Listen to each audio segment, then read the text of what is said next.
Yes, guys, you know what time it is. It is your boy Jack at the Irish Hotspur, and we are gearing up for this one. It is the debate between Ellie and I versus Alex. We're going to be talking only things Højbjerg, only stuff Højbjerg. It's honestly going to be a good debate, probably going to be lighthearted and then might get a bit messy, but, heated. But at the end of the day, we're all friends. And honestly, I just got to greet also these two wonderful people that I'm very, very happy are joining me. First, maybe start with Ellie. Ellie, how are you doing? Okay, so first of all, my first duty is to put my Højbjerg hat on. Captain's hat. Come on. I had to bring it out again. People There you were go. missing it. The ship's captain, right, Ellie? The ship's captain, Højbjerg.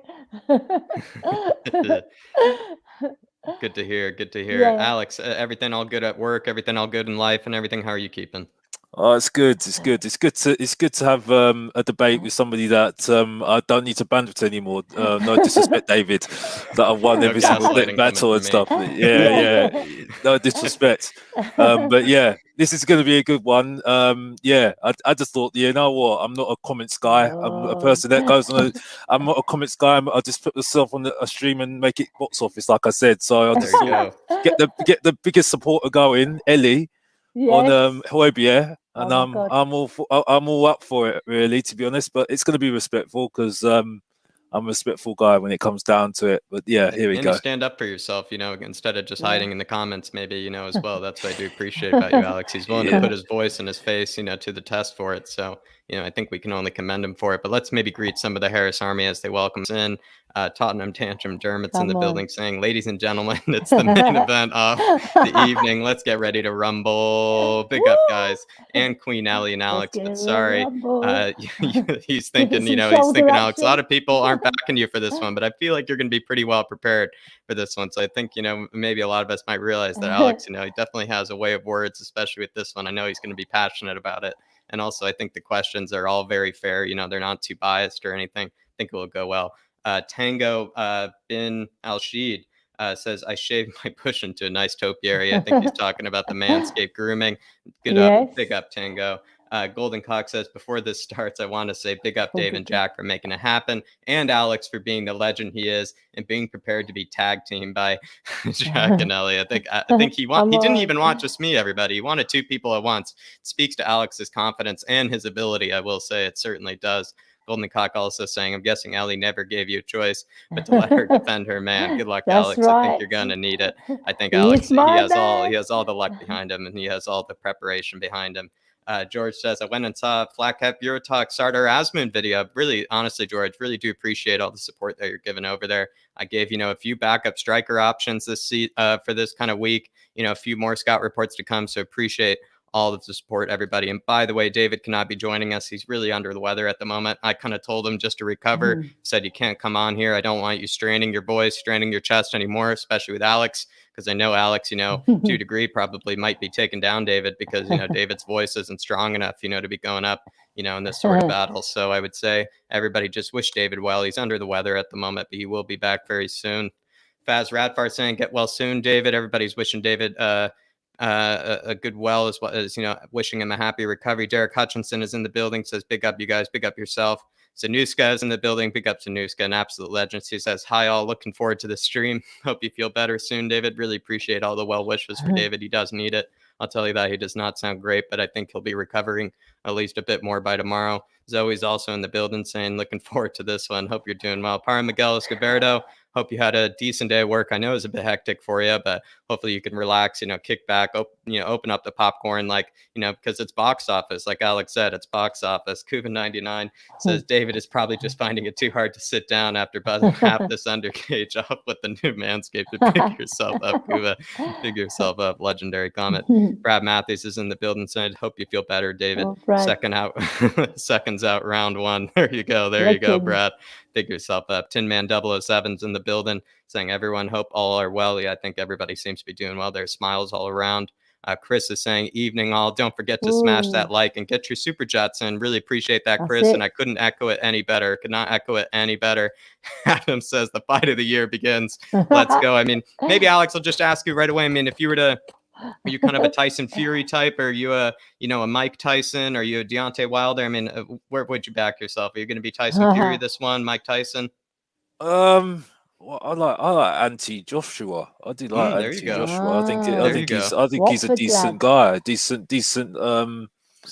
Like I'll say that. Yeah. So it's unfortunate he got beaten, didn't he? But it's one of those things. Hard to win at home at Tottenham. Exactly.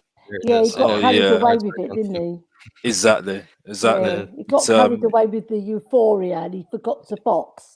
Yeah, exactly. I do like Lennox Lewis as well. He was a good boxer, wasn't he? A legend as well, wasn't he? So I think out of those lot as well, definitely. But Fury's very good. Not a very likable guy, but very, very good. You know what I mean? But, Alex, you did your homework for this one as well. You did your homework for the boxing question as well. There you go. He's well prepared. Like I said, everybody, he's well prepared. Starsky saying, David, I'm just, can't say that at the moment. We're not 10 minutes in. But big up, Starsky. Hope you're doing well. And also, David will be returning quite soon. Let me see. Anybody else? Vince Vega's in the building, just wishing David the best of health. David, you're getting all the well wishes. I expect you to be better by tomorrow with all these well wishes. Honestly, best medicine you can get. Disabled team, big yourself up. Really appreciate you for always joining us, and also appreciate your support as well. Unless I'm missing anybody, we are going to get to that super chat. Go get it. Hope you're getting okay. But and also as well, the disabled team just saying here, Fury will put Joshua into next week. Zoe DF. Saying and big up yourself, Zoe DF, with the super chat. She says, get well soon, David. Big up you three. ELLY Højbjerg for the slaughter. ELLY, honestly, it is more of a battle as it might be between ELLY and Alex, because I know Alex called her out. I know ELLY's well prepared. They're both well prepared for this one. But also really do hope everybody's doing okay. Ahmad Hussein is in the building. Hope you're keeping well. And Don Anthony is also now joining us. Matthew Paris is also joining us. But everybody, before we break everything down, before we get into the weeds, before it gets all messy, I do want to say we do have to bring this episode to you by Manscaped, our very, very nice sponsor, a very, very nice grooming service that has decided to sponsor us for this month.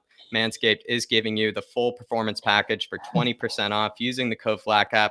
But without further ado, we are going to break down the ad. If you've seen the ad before, I know a lot of people have enjoyed it, but if it's new to you, just sit back, relax, and enjoy the laughs. But if you've already seen it, maybe I would just say, just take the opportunity then to click on that link and head over to Manscaped and get that 20% off with the code FLATCAP. But I'm going to take us all out of the building here, and I am going to bring up the ad. So I will be bringing you guys back.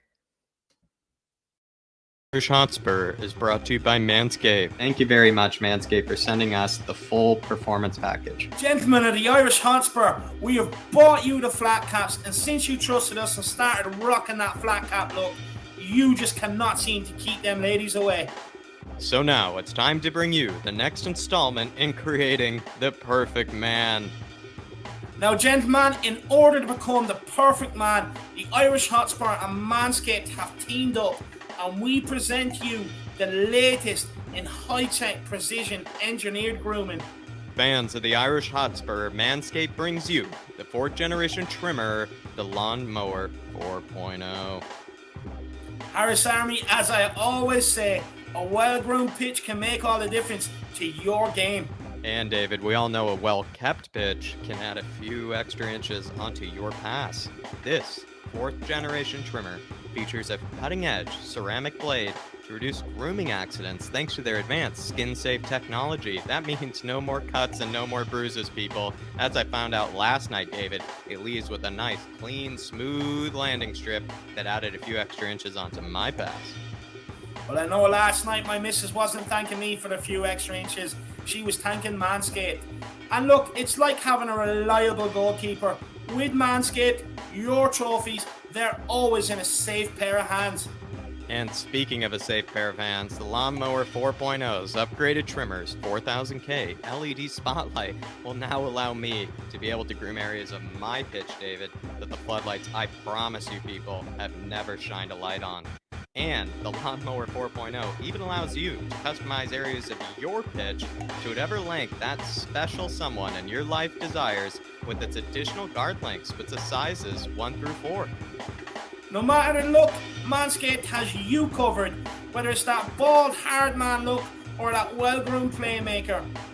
I always try to look like a clean, well-groomed playmaker, David, a number 10, if you will. But did I mention wireless charging? The new wireless charging system uses electromagnetic induction, which can help battery length last even longer. And admit it, people, an unspoken truth of the common man is that a lot of us have been shaving our crown jewels with the same trimmer we use on our face. Okay, you caught me, Jack. I'll hold my hands up. But from my experience, Jack, even when you are traveling away from home, whether it's that romantic weekend away with the missus or that big weekend out on the town with the boys, Manscaped has got you covered with this lovely leather travel bag. Ladies and gentlemen, Manscaped has truly gone above and beyond this time. I never would have thought I would have needed these goodies until now, but I promise it's a must-have. And ladies, why not treat your special man with his 2 boys and a Manscaped specially scented ball deodorant, hand toner, and gentlemen, can't tell you how crucial it is to keeping those boys down there smelling nice and fresh. You've already bought the flat cap to enhance your confidence, and Manscaped only wants to help you even further. So why not take that one extra step and treat that special lady in your life with some nice, smooth boys? Get 20% off plus free shipping with the code FLATCAP at manscaped.com. That's 20% off plus free shipping with the code FLATCAP at manscaped.com. Your balls will thank you. What are you waiting for? Get yours today. Do not miss out on this deal of the century. Your balls will thank you. Thanks again, Manscaped, for the performance package. All right, everybody, going to bring everybody back in. Hopefully, I'm not sure. Maybe Ellie and Alex have seen it yet. Before I gauge your guys' reactions, I do want to reiterate, everybody, if you are interested in getting that full grooming package, again, I can't speak highly enough of it. It comes with everything you need, things that you probably never thought you would have needed, is what I would say. But again, it's not only in the description, it's also in the pinned comment that David put up. Right in the beginning of at the top of your chat, at the top of your live feed as well. There is a bit of a scrolling banner at the bottom so you can't miss it. Basically, you just simply can't miss it. But that is going to be the end of the promo until later. But Alex, have you seen that ad before? What did you think? Maybe a bit of the puns that probably, maybe David and I probably aren't too beneath. No, it's good. I didn't know that I got to you that much, Jack. No pun intended. After that whole got your fire going. You know what I mean? After that debate last time, innit? Yeah. No pun intended. No pun intended. Yeah, it's a good advert. Yeah, good advert. Very good. Appreciate it. And everybody's likening this upcoming debate as the heavyweight battle, which to a degree is, except Alex needs 2 people to take him on, almost like needs, he's maybe the Tyson Fury, and he has, maybe Mike Tyson and Deontay going after him, but he could probably handle both of us. But we are going to go right into it. And, Alex, I feel like I can just maybe give you kind of the easy one, or it's not really an easy one, Alex. I just feel like, I want to see where you're coming from. Maybe you could kind of just remind us of why maybe this debate is taking place. Like what in particular, specifically, Alex, about Højbjerg's game, his style of play, that just makes you feel like he is so overrated by Spurs fans? I mean, firstly, I need to get out the positives about him. Sure. He does do a good job. He does do a job for the midfield. He hasn't got sent off, which is amazing, the amount of games that he's played. But, and it's a difficult one with Højbjerg because, people will say, well, Winks is better than him. Sissoko, no, what am I talking about? I don't want to carry on going about Winks anyway because I don't want to be all about Winks as well on this one as well. But what I'm saying is that Højbjerg is better than Winks. He's better than Ndombele. He's better than Lo Celso. He's better than some of the other midfielders we've got, which I don't think we've got that many midfielders anyway, incredibly. Fair point. But for me, he doesn't do enough for me, and he doesn't for me, he does a job in the midfield, but he doesn't make players feel better, play better around him. You see what I'm saying? He's not a person that you can get good partnerships around him as well. He's all for himself, it looks like. And I look at the example Skip. I think Skip is a much more better player than him and can develop better than him as well. And there's been examples of games like Wolves, for instance, and this was in the Carabao Cup when I saw Ndombele and Skip. That was a great partnership. For me, it looked like a coherent partnership for me. When I saw Højbjerg and Ndombele, what a great partnership. And it didn't make sense to me because I thought, well, Højbjerg is a combative midfielder. And yes, he did score a very good goal against Aston Villa, and he was all right. I thought. The worst of timing for you, I must admit. Yeah, it was an all right performance, I thought. But I thought Skip was the man that made him look good. I thought Skip made him look good. It's like Romero. People were saying about Romero, I didn't believe it. I was on Boss Spurs channel, and people were saying, well, he's a fantastic player, Romero, and everything else. And I just thought, okay, we'll see what happens. I've seen him twice, Chelsea and Aston Villa in the flesh. Brilliant player. And I don't big up players. Watching him, seeing him, feeling the whole thing about him, he's going to change the game for Tottenham. Honestly, he makes Dyer look good. He makes Dyer look fantastic. Honestly, he's that good. Honestly, and I'm not bigging him up too much because I don't need to big up players. I'm not that sort of person. But he's fantastic. Honestly, there was a moment, and I know we're going on about Højbjerg, but I need to say this. And even Danny said this as well. You're just saying, it's a hard approval to get from. Like, you do have one of the harder. Honestly, like when there was a chart, there was I think it was a part in the first half where he had the ball and he looked up and he said, "What's going on?" He started hitting his knee and said, "What's going on?" And he said that in, I don't know what language he speaks, his languages, but it just showed me a little bit more leadership. He looks calm. Even against Chelsea, even though we lost the game, I didn't feel any. I just looked at him and thought he looked surplus. He looked fantastic. He just looked like so calm, and I didn't feel like whenever someone was taking him on, I didn't feel panicky at all with him. He just looked fantastic, and and for me, that just sums up a good player.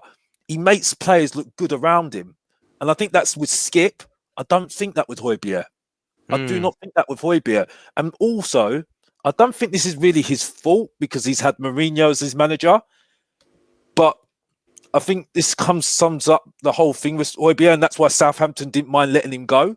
He gets dominated. Against Arsenal, he got dominated. Whether you had the midfielders of Ndombele and Dele Alli, who for me gets a lot of too much flack for no reason. Yes, he does need to work hard. He does need to work hard and do stuff, but he has worked hard over the summer and changed his body and got himself going and stuff, unlike Ndombele, who we'll get to in a bit. But just for me, I think he should be beating the likes of Xhaka and Partey. But he couldn't even do that. And people say to me he needs better players around him. Well, I'm sorry, a good player doesn't need a good player around him. He just needs to make players work around him and work around the players that he's got around him. You see, you put a Dembele in that midfield, boom, he made everybody look good around him. Right. You see, when Eriksen was playing, he made Ali look good around him as well, because Ali was playing around all the time. Ali was getting around and stuff like that. Benyama and Dembele dominated that midfield. You wouldn't even get past them at all. But for me, he's just too average for me, and the evidence is there.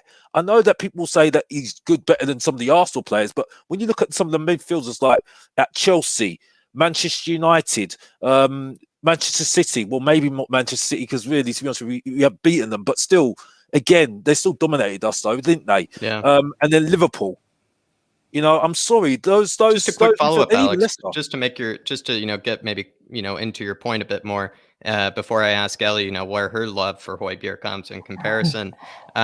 Would you say that maybe Skippy would have done a better job if let's say you just put in Skippy instead of Højbjerg for that Arsenal game? Would he have maybe done a bit better? Maybe not have been, in your words, as embarrassed as you said? Well, he'd shown it straight away in that second half. Look what happened in the first minute. He slide tackled that midfielder, didn't he? And shown who's bossing that midfield, didn't it? No, there you go. There you see, go. And I think he's a better player than Højbjerg. I think he's already much at this player. point. Well, I think he's going to be a better player than Højbjerg, definitely. I mean, the proof of the pudding is when Højbjerg is out the team. That's when we'll start we'll see whether it's effective or not. We'll see what happens. That's when I'll see when my argument actually, is, worthy or anything like that. But, however, from what I've seen, and I've had to watch that Wolves game a couple of times, I've had to watch the Aston Villa game a couple of times as well, right? That, I'm sorry, but Skip is the main person that makes that midfield tick. That's the main person that makes that midfield tick. And the fact is, with Højbjerg in the team last year, we only finished 7th. We only finished 7th. So, and we got beaten by West Ham, most of the top teams last year. So, it's all there. And I think it was against Rennes. That's when I started to realise. I was sitting there thinking, yes, he only came on after the second half. But I was sitting there thinking, why are we getting dominated by Rennes for? We shouldn't be getting dominated by Rennes. I think Højbjerg came on, though, and scored in that match. But before I get back to you for that, I was going to say, Ellie, where does, it's just a simple question in the beginning. I asked Alex, where his disdain for Højbjerg comes from. And then, in comparison for you, Ellie, where does your love for Højbjerg come? Like, why do you love the man? Why is he your ship's captain? Well, first of all, I'm seething at Alex because Højbjerg controls the midfield, not Skip. Skip follows the lead. And Højbjerg is the leader in that midfield. He actually directs everybody. He tells them where to go. Dele Alli's like a lost boy. He doesn't know what he's doing. Like he's lost Ericsson to guide him.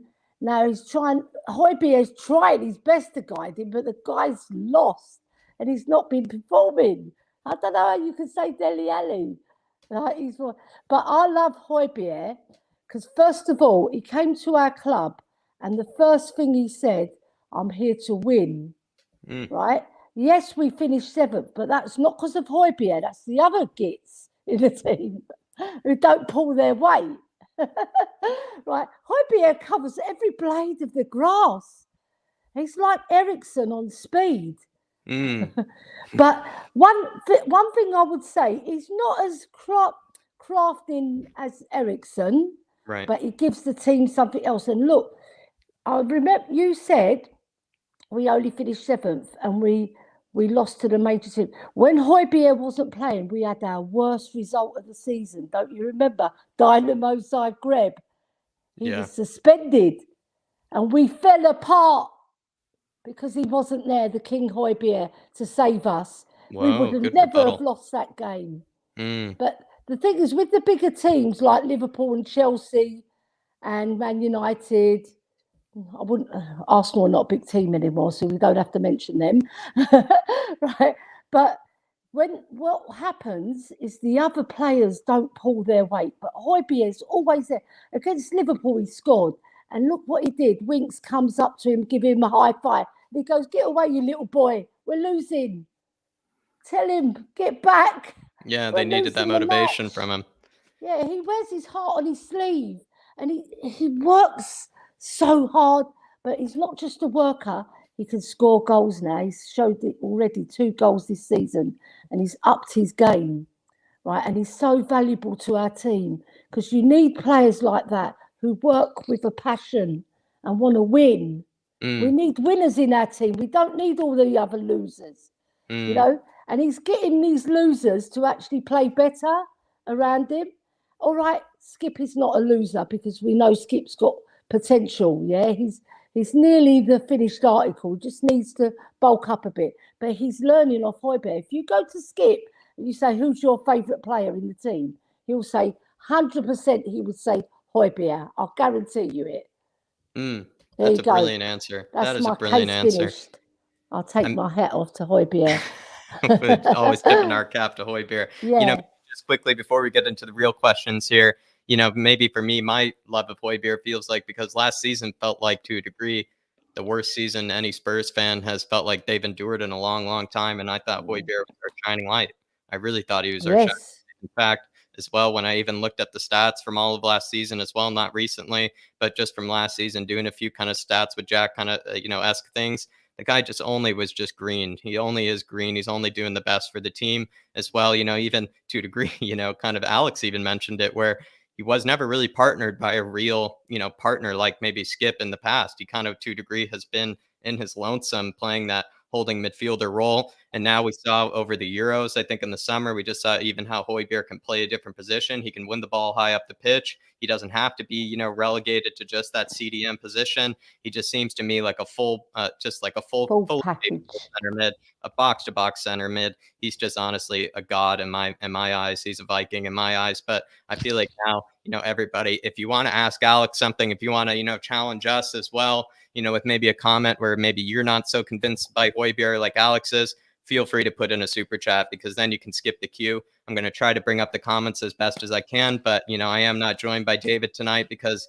he's a bit under the weather. And, you know, that means I kind of am a bit on my own in that regard. So I am going to be a bit, you know, overwhelmed, as well as, you know, maybe countering Alex's points as well. You know, I got a lot on my plate for tonight. It's going to be a bit messy. So I would say, if you want to skip the queue, like David says, you know, just need to get that last donut. Maybe, you know, you see the glazed one right in front of you. You know, there's only a few people in front of you. Might as well just throw in a super chat, because then, you know, you're going to be skipping the queue and you're going to get your point across to either me, Ellie, or maybe get your point across to Alex. But feel free, everybody, do put in your comments, do drop a like. I understand not everybody's in the position of throwing a super chat, but at the same time, we do really appreciate it, and we do also technically do need it at times, just to keep this channel going, and also to keep David and I going, and appreciate all the support regardless. And I will try to get your comments up as best as I can, but like I said, it is going to be a lot, considering I am going to be trying to debate Alex at the same time. So going into it though, Alex, maybe, you know, I feel like we were just kind of talking about our love or disdain, as you did for Højbjerg,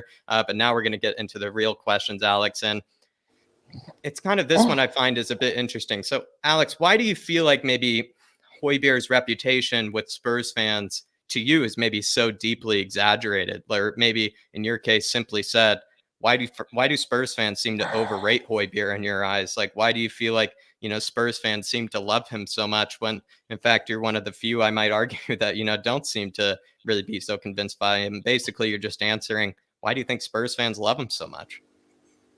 Because they see somebody that works hard and just does everything around the pitch, but don't see the actual thing that he's actually, the work that he's putting in, right, isn't really being as effective as what somebody else is doing. Like Skip, for instance. I don't think Skip is getting actually leaded by Højbjerg, to be honest with you. I think Skip is leading him, to be honest with you. I'm being honest. I honestly do not see what the big deal is about Højbjerg. He's another Henderson, and Henderson for me is average.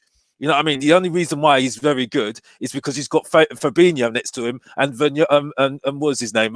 That used to be he's at Paris at the moment. I forgot his name now. I can't pronounce his name. Anyway, the Dutch player. No. The Dutch player, Vinyam.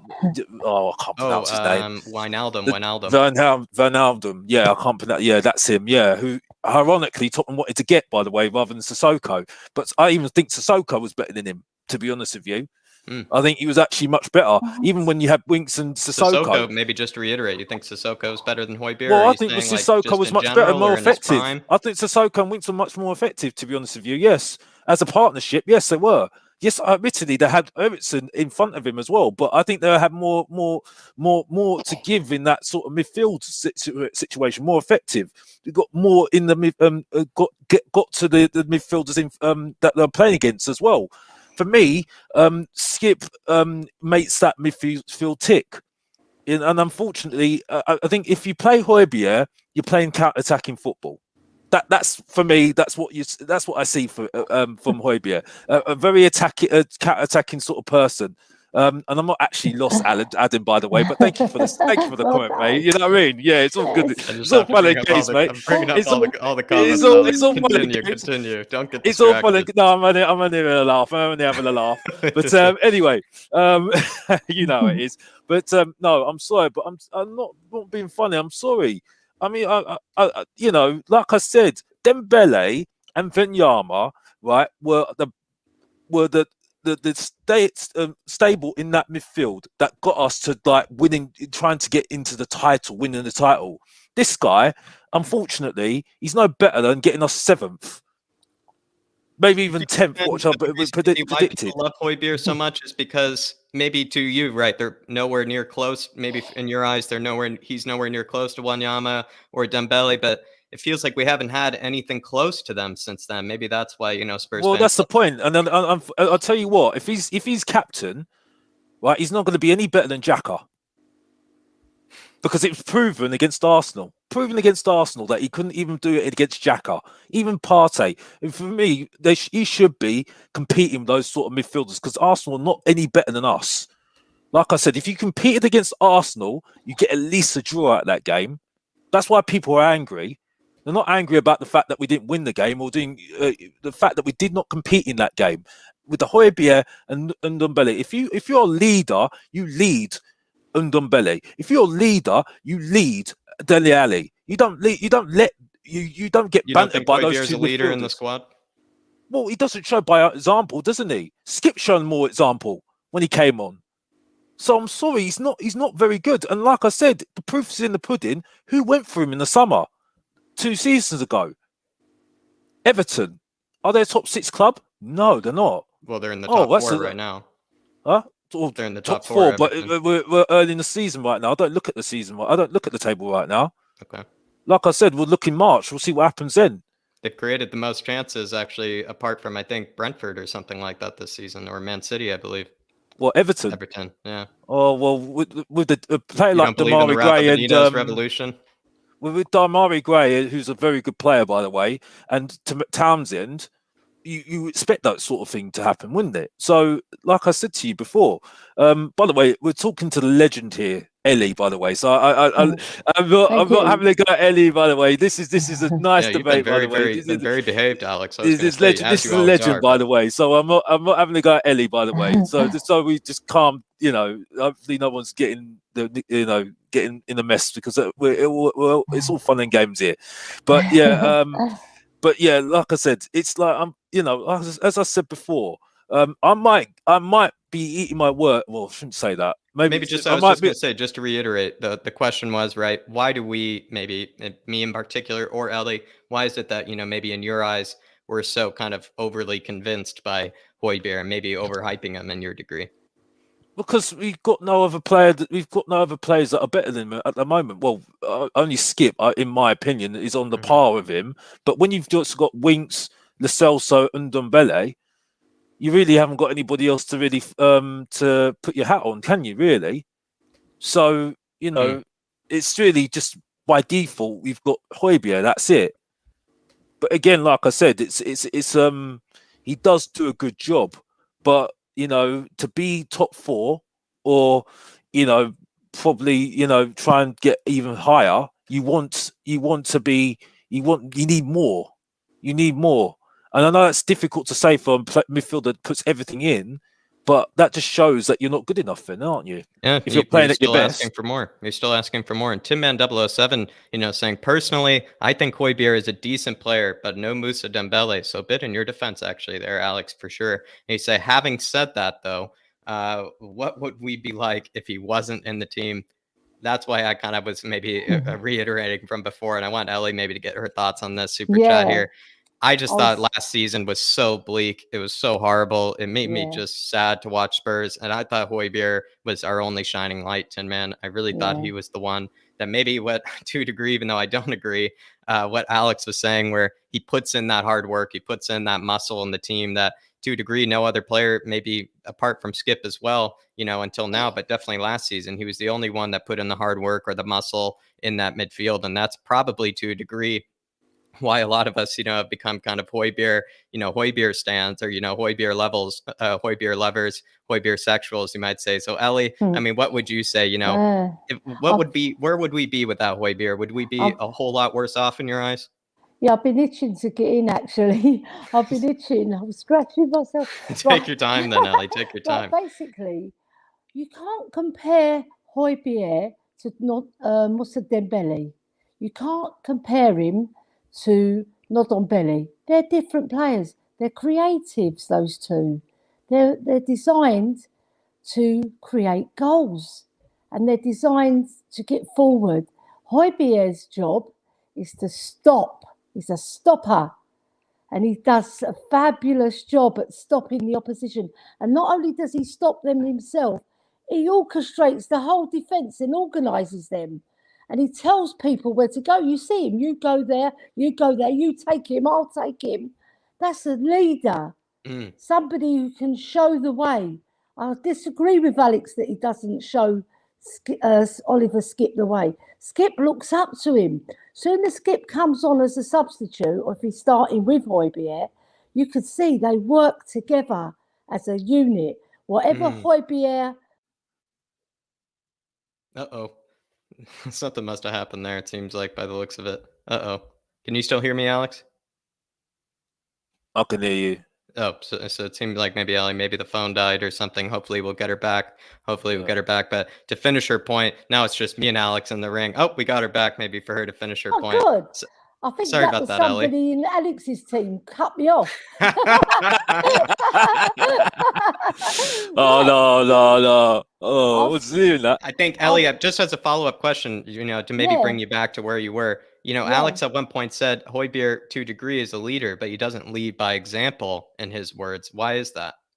No. Or do you think he leads an example? Do you think he also leads by example? Because he basically shows the team that if you work hard, you will get a result. Look against Man City. He led the way in that midfield. He orchestrated us. He showed the other players what to do, and we won the match. And it's no mean feat beating Man City, to tell you the truth. I was very shocked that we beat them because I thought they were going to batter us, right? But then against Wolves, we got under the cosh, didn't we? And he held strong, and he told the players, look, stay strong, stay focused. That's the one thing Højbjerg can't be accused of as well. If you're picking out all the things that he might be weak on, focus is not one of them. And wearing his heart on the badge, he plays for the badge. Not. When he comes off, you see what he does? He always goes like that to the Spurs badge. I love that. Being a Tottenham girl, from Tottenham, handing the Spurs badge, kissing it. I love it. That's passion for you. You need those type of players in your team, Jack and Alex in particular. Certainly do. You do. You need players like that. I think, in my response, I would say Højbjerg leads not only by example, with his leadership, but also leads by example with his own ability. And so maybe, Alex, again, I'd like you to respond to these stats, but, just to compare him to the rest of the team, you did admit, that you don't think, he's better than, many other players on the side. But if we did take a look at this right here, Højbjerg in comparison to the rest of this first Spurs squad, just in general, the entire Spurs squad, by the way, he has the most passes into the final third, Alex. Is the third most passes into the penalty area behind Sonny and Reggie. He has the most progressive passes, Alex, which is, a pass of 10 yards or more. He has the most passes completed long behind Lloris and Dyer. And then he also has, in every other element, the most medium distance and short distance passes. He also has one of the highest pass completion percentages, which again, I think it just speaks to the dimes that he's able to put in. The fourth most key passes behind Sonny, Lucas, and Reggie. The most passes completed while under pressure, Alex, which to a degree I think is, why he leads by example. He's able to complete a pass while somebody's, hounding him, somebody's right on him, pulling his shirt. And also, Alex, as we probably have seen plenty of times, but I think you probably would refuse to maybe acknowledge this, those switches of play that Højbjerg does. He's able to ping it across the pitch in, ways that I don't think any other player can. Even Skip at the moment, I don't think can do it as well as him. And then also, I think this is quite a damning one, Alex, is the most chances, second most chances created in our entire squad. And we're talking about a defensive midfielder, and he has the second most chances created out of any other player in our squad. And then as well, this is also, again, Alex, third most dribbles completed, third most dribbles players dribbled past as well, Alex. He's skinned the third most players in our entire team. And as I like to call him now, he's kind of a Højbjerg, you know, a Højbjerginho, Alex, I might say. And if you even compare him to the likes of Dele Alli this season, Højbjerg's completed 10 out of 16 of those dribbling attempts, whereas Dele Alli's only completed 5 out of 16. Well, and finally, to move on to it, he has the second most progressive carries. He carries the ball up the pitch better than anybody. And another thing, Alex, he's not committing as many fouls this season as he used to, which just maybe speaks to the fact that we're not only getting a less of a naughty Højbjerg this season, but we're also getting a much more skilled Højbjerg on the ball. And he has the most ball recovery. So, Alex, he practically leads our team in every stat there virtually is in the book. How would you respond to that? Well, he got bantered by Kante. He's got bantered by Ndidi. He's got bantered by most of the top midfielders. And he's got all those stats. So to be honest with you, those stats might be impressive, but you want to go right to that right away, Alex. I did do my homework for this one. You got all those. He's got battered by most of those top midfielders anyway. By the way, you know what I mean. And if you listen to me, Alex, just quickly. Do you want me to go to the Ndidi stats because he beats Ndidi in all those stats? Yes. Well, no, but we got beaten by Leicester last season. We got beaten by Leicester last season in January. Ndidi in all those stats last season as well. Well, yeah, but still, like I said, and also if you're going to compare him and N'Golo Kante, he won a cup last season. You know, Ballon d'Or winner. Is that really fair? He won a cup last season. Leicester. Well, that's fascinating, isn't it? And also, who bantered us a couple of weeks ago against Chelsea when he came on? It's Kante. But again, Alex, that's that was it. That was happening. That happened, isn't it? Wow. You're going to compare him to a Ballon d'Or winner? That seems but if you wanted to be a top midfielder, that's what you need. That's what you want to be. You want to compare yourself to as a clarification, the Ballon d'Or. Ellie, am I mistaken here? Maybe you can come in here. Yeah. The Ballon d'Or, I believe, is awarded to the best player in the world, if I'm not mistaken. Right. So if he's worse than the best player in the world, Alex, I'll concede to you there. He's worse than the best player in the world. I mean, Ellie, you know, how do you think he compares to other players in the Premier League? Right. Do you know when we played Chelsea in that first half, we were fabulous. We should have scored, but we didn't create. So our creative players let us down, not Højbjerg. He was winning the ball left, right, centre, you know, and he was driving us forward as well, and he was getting up there. And Harry Kane wasn't interested. He got bantered by the crowd. He just wasn't interested. And Dele Alli, don't know what he was doing. But Højbjerg was the shining light. Ndombele as well, he was pretty good. And you said Ndombele and Højbjerg don't play. In that first half against Chelsea, that was the best half we've had all season. Best half. We just didn't score. We didn't create. The creative players let us down. Højbjerg's not there to create. He's there to win the ball, drive us forward and defend. And he does all those three fantastic, as your stats show. So there you go, Ellie. The story. Do you feel like, Ellie, it's not a coincidence though, and maybe it's a bit of disrespect, to just then write off the fact that he leads in every stat virtually in our whole team, not only just midfielders, but even defenders as well. He has also the most tackles, I believe, for our entire squad. He does everything from passing to dribbling to defending, really. There's nothing the guy can't do. If you don't have players like him, we had another one called Steve Perryman, club legend. And Højbjerg is going to be a club legend in the mould of Steve Perryman because he does everything Steve Perryman does. Steve Perryman wasn't a world beater, nor is Højbjerg. We don't say he's a world beater. What we do say, he gives us so much. He gives us so much and he makes our team more complete.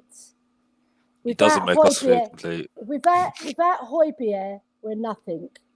We will not that's the problem. We wouldn't win games without him. We've won 4 and we've lost 3. And the 3 that we've lost against Arsenal, all the rest of the midfielders let us down. And he should have played Skip with Højbjerg and we would have won that game. Because in the second half, you see when Skip came on and Højbjerg came alive because he knew he could rely on Skip. He was looking at the other midfielders and saying, what are you bloody doing? What are you doing? And the defence, what were they doing? And he's only one man, right? Alex, just want to get to these super chats before I let you back in. Brad Matthews saying Højbjerg almost as good as ball retention as Manscaped. Yeah, honestly, I would say Højbjerg. I don't need to tell him twice about Manscaped because he's the most classy man in the building in my eyes. He's the most composed man in the building. Am I right, Ellie? Honestly, the composure that he has when receiving the ball, and even hospital passes as well. He's quite brilliant at it. Sheer class. Skip's better. The definition of class. And not only that, not only is he sheer class, he's a gentleman off the pitch. He carries our name, Tottenham Hotspur, in the true light that we should be. Bill Nicholson would have signed Højbjerg all over in the 60s. He would have had him in his team because Bill Nicholson was a leader of men, and so is Højbjerg. And he would see the qualities that he brings to the team. The player that covers every blade of the grass and directs them all. The other players let us down. They let us down last season. That's why we finished 7th. But Højbjerg didn't. Højbjerg is average. Højbjerg is average. Before we consider him, average, Alex, and before I get to you, I do want to compare him because you did bring up Ndidi. I thought you were going to wait a bit, but we are going to compare him to that just because you did walk into my own trap when it came to that one, I will admit. But Faz Radfar, he's saying, why discussing Højbjerg when we got problems elsewhere? Yeah, Faz, that's a question I'm going to be asking Alex later is, why attack our best players, when there are a lot of other players that, we probably could be going after first. Yes. I think that's a brilliant question. I think that's a brilliant question. But, easy. I'll let you, Alex, just a second. I just want to thank Brad Matthews. I just want to thank Tin Man 007. I just want to thank as well Faz Radfar. I want to thank Zoe as well because, at the moment I am getting through all the comments and trying my best here to get to all your comments. But as always, it is blown up. So really do appreciate the support with the super chats. And then as well, appreciate you guys getting your insight here. And if you want to skip the queue, like David always says, feel free to throw in a super chat. But Alex, why are we attacking these players, when, there may be other ones that we should be going after first? Because, like I said, one player that does all that work doesn't affect the whole team to make them actually play better as well. So, like I said before, Skip makes Højbjerg look better because Højbjerg is not a defensive midfielder, and it's proven because the fact is he was up and down. Team, well, as I said before, it's not been very effective. Combined but it's not been very effective though because look where we are at the moment. We're 10th, whatever we are at the moment. We're not. It's not been very effective, hasn't it? 4 points off the top spot. Oh well, 4 points off the top spot. I mean, early in the season. I mean, honestly, it's like me going for it's like me going on holiday and thinking, Alex, I gotta admit, I think you needed to take a look at the Premier League table before you came into this one because you didn't know Everton were in the top 4 and you didn't know we were 4 points off the top spot at the moment. Well, it's only in the season, Jack. Anyway, like I said before, it's too early to start going on about the table at the moment. And as like I said, let's see what happens in March, and then we can start talking about where we're at the moment. But honestly, I'm sorry, Højbjerg is not great. He's all right. He's all right. I mean, he might, like I said, he wouldn't even get into a top 4 team, not in a top 6 team. You see what I'm saying? Because that's the best you're going to get out of Højbjerg. He's an up and down. A progressive midfielder. I don't think he's the defensive midfielder. I don't think he fits in the defensive midfield. To be honest with you, I think Skip is better than him. He's got more runs in him, and I think he's got more to his game than him. And I think if you've got a bit, what do you mean by that? More progression in his game. So he runs with the ball more, takes the ball on more. He does do those Hollywood balls. Højbjerg has the most carries into the final third in our whole squad. Well, I don't really get that because I don't feel that. I don't feel like that anyway. To be honest with you, I don't understand that stat at all. To be honest with you, and from what I saw, I've seen you don't want recently. To understand it, or you don't understand. I don't understand it. I don't understand it. So as I said before, I don't think he's as good as what we've got. I think Skip will. Would take over him because for me he made Ndombele look good. I think he'll make Lo Celso look good as well because I think that partnership might look good as well because I think it puts us more on the front foot. I think unfortunately I don't like the whole thing with Skip and Højbjerg because I think it's like a Fred and McTominay for Manchester United. I think I don't think it really helps us at all. I think it does. It's good that he goes a little bit more forward now, and Skip helps him do that. But I think you put Ndombele next to him or a Lo Celso next to him. I think you get the best out of those 2 players. And it's not it's not ironic that you see Ndombele struggling and Lo Celso struggling, because obviously there's no cohesion there. I think if you put a Skip there and Lo Celso there, you'll see Lo Celso just completely start developing and start playing well. I think that's for me. That's what I see. I think, like I said, Ali gets the hard flack, and I think he should be more up front for me. I know that Mourinho tried to play him up front when he was. This is about Højbjerg, though. This is about Højbjerg. Just maybe. I know, but like I said, I have to say, but he has more dribbles completed than Ali. But yeah, continue. Well, like I said, I'm confused about that stat, to be honest with you, because like I said, I don't think he's a very effective midfielder. I don't think he's a very effective midfielder at all. I think Skip is a better player than him. And if Winks had well, I don't want to go on about Winks too much, but I'm just saying, if Winks had a little bit more confidence, I think you would see more out of him as well, to be honest with you. But I think if you put a Kessier there, you'll place Kessier and Skip. I'm sorry. I think Skip will make a bit better out of some of our average midfielders. Højbjerg doesn't. He's just an average. He's just an all right midfielder for me, and that's it for me. I feel like earlier, and I want Ellie to get into this, and then Alex, of course, can give his rebuttal. But he did mention that he doesn't think he's better than Ndidi, and they have played this practically the same amount of matches this season. By the way, Alex, and if you compare Pierre versus Ndidi this season, he's created more chances than him. He has more progressive passes than Ndidi. Is more passes into the penalty area than Ndidi. Is more key passes, which is basically a pass that leads to a shot. Is more passes into the final third. He has more switches of play than Ndidi. He has more blocks than Ndidi, more pressures than Ndidi, and more dribblers tackled than Ndidi. So just to reiterate, he's been better defensively as well as passing than Ndidi. He has more interceptions than Ndidi. He has more players dribbled past, which meaning he's skinned more players this season than Ndidi, and he has more carries into the final third. Ellie, when we compare him against, another fantastic midfielder in the Premier League, and you see these kind of, comparison, I mean, what do you think? Does that make him, maybe a bit more of a top four kind of midfielder for you? Yep, he definitely is.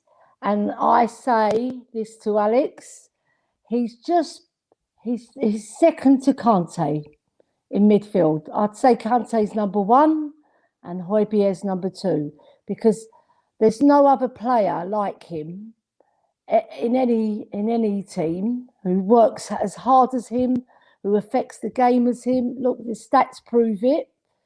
They don't lie, stats. And also you say there was a comment that Alex looks at feeling.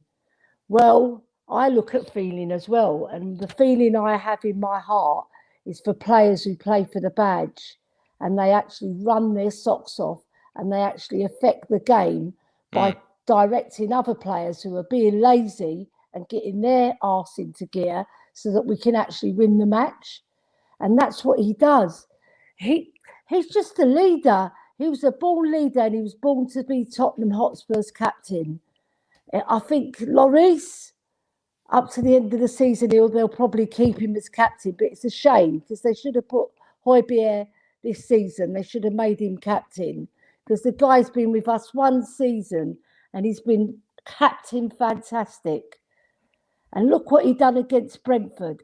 He gets gashed down the knee, like his tibia, bleeding, and he still wants to come on and play. You couldn't even keep him off, yeah. No, host Jose's bringing him off. He's pulling him off and he's going, "Get away, Jose, I'm going back on."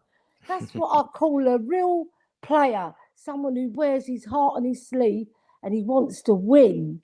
He's a born winner and a born captain of Spurs. End of. I love that. Fantastic, Ellie. Bit of a mic drop there. Faz Radfar saying, "I'm sorry, but this debate is pointless. Let's move on." I mean, Alex, maybe just say to Faz, I feel like you should answer this one. Why is this debate not pointless? It's not pointless. It's not pointless because you just want to because everybody loves him because he puts everything on his sleeve, like Ellie says. But like I said before, you can work your hardest. Unfortunately, it doesn't mean that you're any better. And just to reiterate about the whole debate about Ndidi, who finished fifth, by the way, Leicester last season. Was So that all I'm thanks sorry. to Ndidi, someone who was injured the I think whole season? I might be in another universe or I think something like Ndidi that. was injured the whole season last season, though. Oh no, he wasn't injured most of the season. He played most of the Injured games for about last half season. of it. That's Well, he because of played some of this. Vardy. I think Mendy, that one guy Mendy, was playing a lot of games for him, and Tielemans as well because he was hurt. Tillemans if I'm as not well. But mistaken. yeah, but like I said before, like he, That'd be a Leicester good finished fifth last combination. season and won the cup last season, won the FA Cup. Where So are they as far this as I'm season? concerned, well, like I said, it's only part of the season, so you can't really say anything at the moment. So, and I think it's a really non-starter argument as far as I'm concerned. So, and as I said before, you can put all those stats all in front of me at the moment, but again, it hasn't really been that really effective for our team, hasn't it? Because we've lost 3 games already, and he's played most of those games. And that's all down to Højbjerg in your eyes? Well, he's part of the reason. He's part of the reason. He was in that midfield for Arsenal, wasn't he? He was in that midfield for Chelsea, wasn't he? He was in that midfield for Crystal Palace, wasn't he? You see? So if he's a captain of the ship, you'd be leading us into victory against those teams, wouldn't he? Crystal Palace at least, Arsenal at least. So I'm sorry, he's not that great. So I'm sorry, I'm glad that I get comments like this. Thank you for your super chat, mate, Faz. But honestly, mate, you got to do better than that, mate, to try and get me going. You know what I mean? And it's getting me going. Trust me, mate. Because honestly, we are going to talk about Højbjerg. Because honestly, there are better midfielders than Højbjerg. Like I said, who's went for Højbjerg this summer? No one's gone for Højbjerg this summer. Oh, that's a bit ironic, isn't it? So he's not that. We only got him last season. Would they go after him after one season? Well, they could go for him because it's not like Tottenham are going to be in Champions League anytime soon, isn't it? Next couple of years. We won't be in Champions League this season, Ellie. We won't. No, I think we will. I think we will because Kane's not firing yet, and you said Ellie, we're not going to get 70 points. Ellie, we're not going to get 70 points. You said we lost the 3 games. In those 3 games, what did Kane do? What did Delhi do? But Ellie, is it Kane FC? It all on Højbjerg. No, it's not. Let Ellie finish, Alex. Let Ellie finish. It's not Kane FC, but he's our striker, right? He's not been firing, has he? Right? Son's been scoring, Kane hasn't. Right? So you can't put all the blame onto Højbjerg's shoulders because there's 11 players in that team, and 10 of them probably let us down. Right? Højbjerg didn't in any of those games. He tried and he fought. Against Arsenal, he was trying to get these idiots to play, and they wouldn't. He was trying. You could see he was saying, "Look, come on." He was trying. He was firing them up, but no, there was no fire there. It was just ashes. And we died at Emirates. Ashes. We died on the pitch. And those other 10 players should be ashamed of themselves for that Arsenal performance. Or maybe Lloris, maybe 9. We'll say Lloris, he sort of saved us a few times and he had quite a good game. But the rest of them, and then the starting 11, but then the 2 that came on, Skip and Cahill, were fabulous. And then Højbjerg came alive when Skip was there because he thought, at last, I've got somebody who's on my page, who's fighting and getting at Sacco, who slapped our player in the face. I didn't even get sent off, the little git. I don't like that Sacco. Ellie, do you feel like maybe slapped him in the face?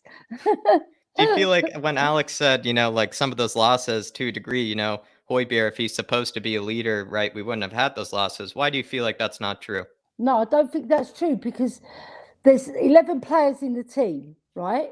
If the captain's firing them up and they're just not bothered, like Eric Dyer doesn't know what he's doing in defence, not a defender at all, right? And then we played a mismatch of players and then we played the wrong tactics. So the manager's got to blame for that. And also he brings on Davies when we're losing. What's that all about? Why would you bring on Davies when you're losing? You bring on a striker. He had, what's his name, Scarlett. Bring on Scarlett, for God's sake. Give the boy a chance. Brings on Davies, the left back. What for? And then in the Arsenal game, the Arsenal game, Ellie, we saw that expose by, Jamie Carragher. To a degree, I feel like if people think that, it's Højbjerg's fault that both of the midfielders abandoned him, Ellie, in that midfield going forward, why is that his fault then that he's the only one left, to even defend any of those counterattacks that they had? Yeah, it's not his fault. It's the other players. If they all played like Højbjerg, we'd win every match. I'm sure we'd win every match. And he's better than Henderson, because Henderson, he passes it sideways and he passes it safe. Whereas Højbjerg goes at players and he takes a risk and he's solid in defence. He organises.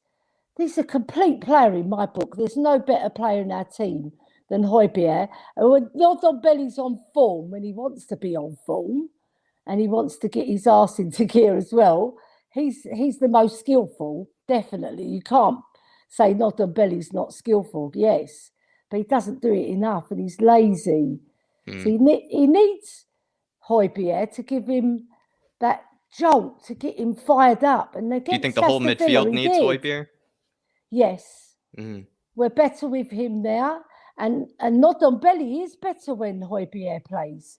Because against Chelsea, he was like pinning it everywhere, but our strikers weren't on form. Harry Kane wasn't at the races that day. He was just disinterested.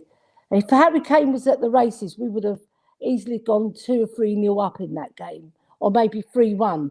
And then we would have won that match because we would have come out confident and bring on Romero to solidify the defence, and even Rodon, and take off Donkey Dyer. That's what I've called him from now on. Donkey Dyer. Dyer's not a bad player. Dyer's not a bad player. No, Dyer's not a bad player. His positional play is terrible. He's not a bad player, and I think Dyer actually was more effective in midfield than actually Højbjerg, in my opinion, when he was in midfield.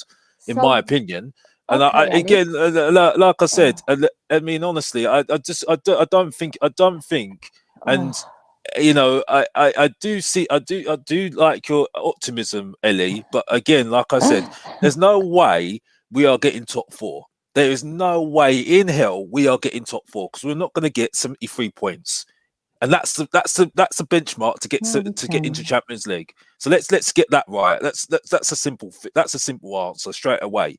Yeah, and like I said, he doesn't lead that midfield as far as I'm concerned. I don't agree with the whole thing. I think Gil's okay. He's okay. Let's keep it on Højbjerg though. I know. But there was an argument about we did speak. Lee did say about Gil coming on and playing well. I think he's okay. But like I said, yes, I think the argument about him not doing all the work, yeah, some of the other midfielders need to do more as well. Yes, agreed.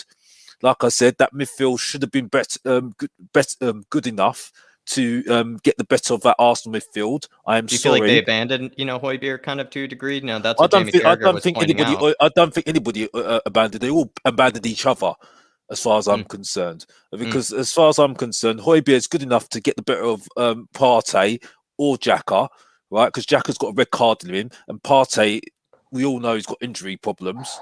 Very injury prone, right? So I think he could still get the better of him, right? Yeah, Ndombele and Dele Alli should have done more. I mean, I think ELLY is correct. Skip should have played 100%. Everybody knows that he should have played it. I was confused about that one, to be honest with you, because Skip, for me, does more for me as well. I mean, we can go on about. Another player that I think gets a bit of a hard rap is Rodon, for instance, as well. But I can understand why. I can understand why Dyer plays, because he's more of a leader than Rodon. But I think Rodon's had a hard rap, to be honest with you, because I think he should by play not more. being selected, by not being not being selected. Yeah, because I think he's not done anything wrong. I think he's actually played very well when he's played, to be honest with you. Yeah. But back on that midfield, I just feel that there can be more for me, and maybe we need to see more of Højbjerg, more in his game, going more up and down the midfield, more up and down defensively and attack, and trying to be a player that is more. And I don't know how to describe it when you're going up and down the pitch. I think you mean a box to box. Box to box sort of midfielder. I think that's more his role. I think.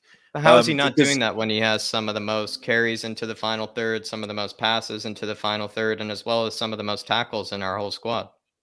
How is I that don't not feel box to like that box? though. I don't feel like that, Jack, because I just feel it's a very frustrating thing for me that we just don't feel. I just don't feel it for me, and maybe because I've watched it and I've watched it myself, and I'm just making a judgment from there. And I just think Skip has come across to me like the main midfielder that is making our midfield tick. I don't feel that Højbjerg does that for me. And he makes other players look good around him as well. And like I said, I've made a description about what Romero does in that defence. And I think that's what Skip's influence was when we played the Carabao Cup and we played Ndombele and Skip. And Ndombele looked really good with Skip. And it looked like, to me, that Ndombele had more trust in Skip than he had with Højbjerg. That's what I feel like to me.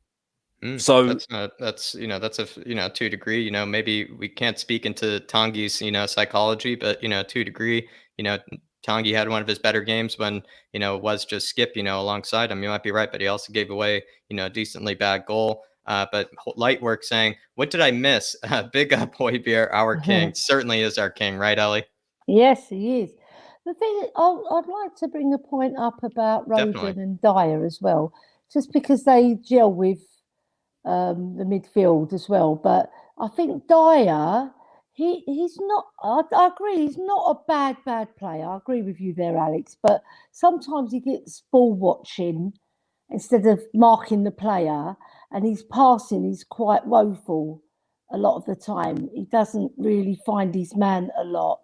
Whereas Højbjerg, he does. He never, ever, I've never seen him waste a pass, and he always tries to get the team forward.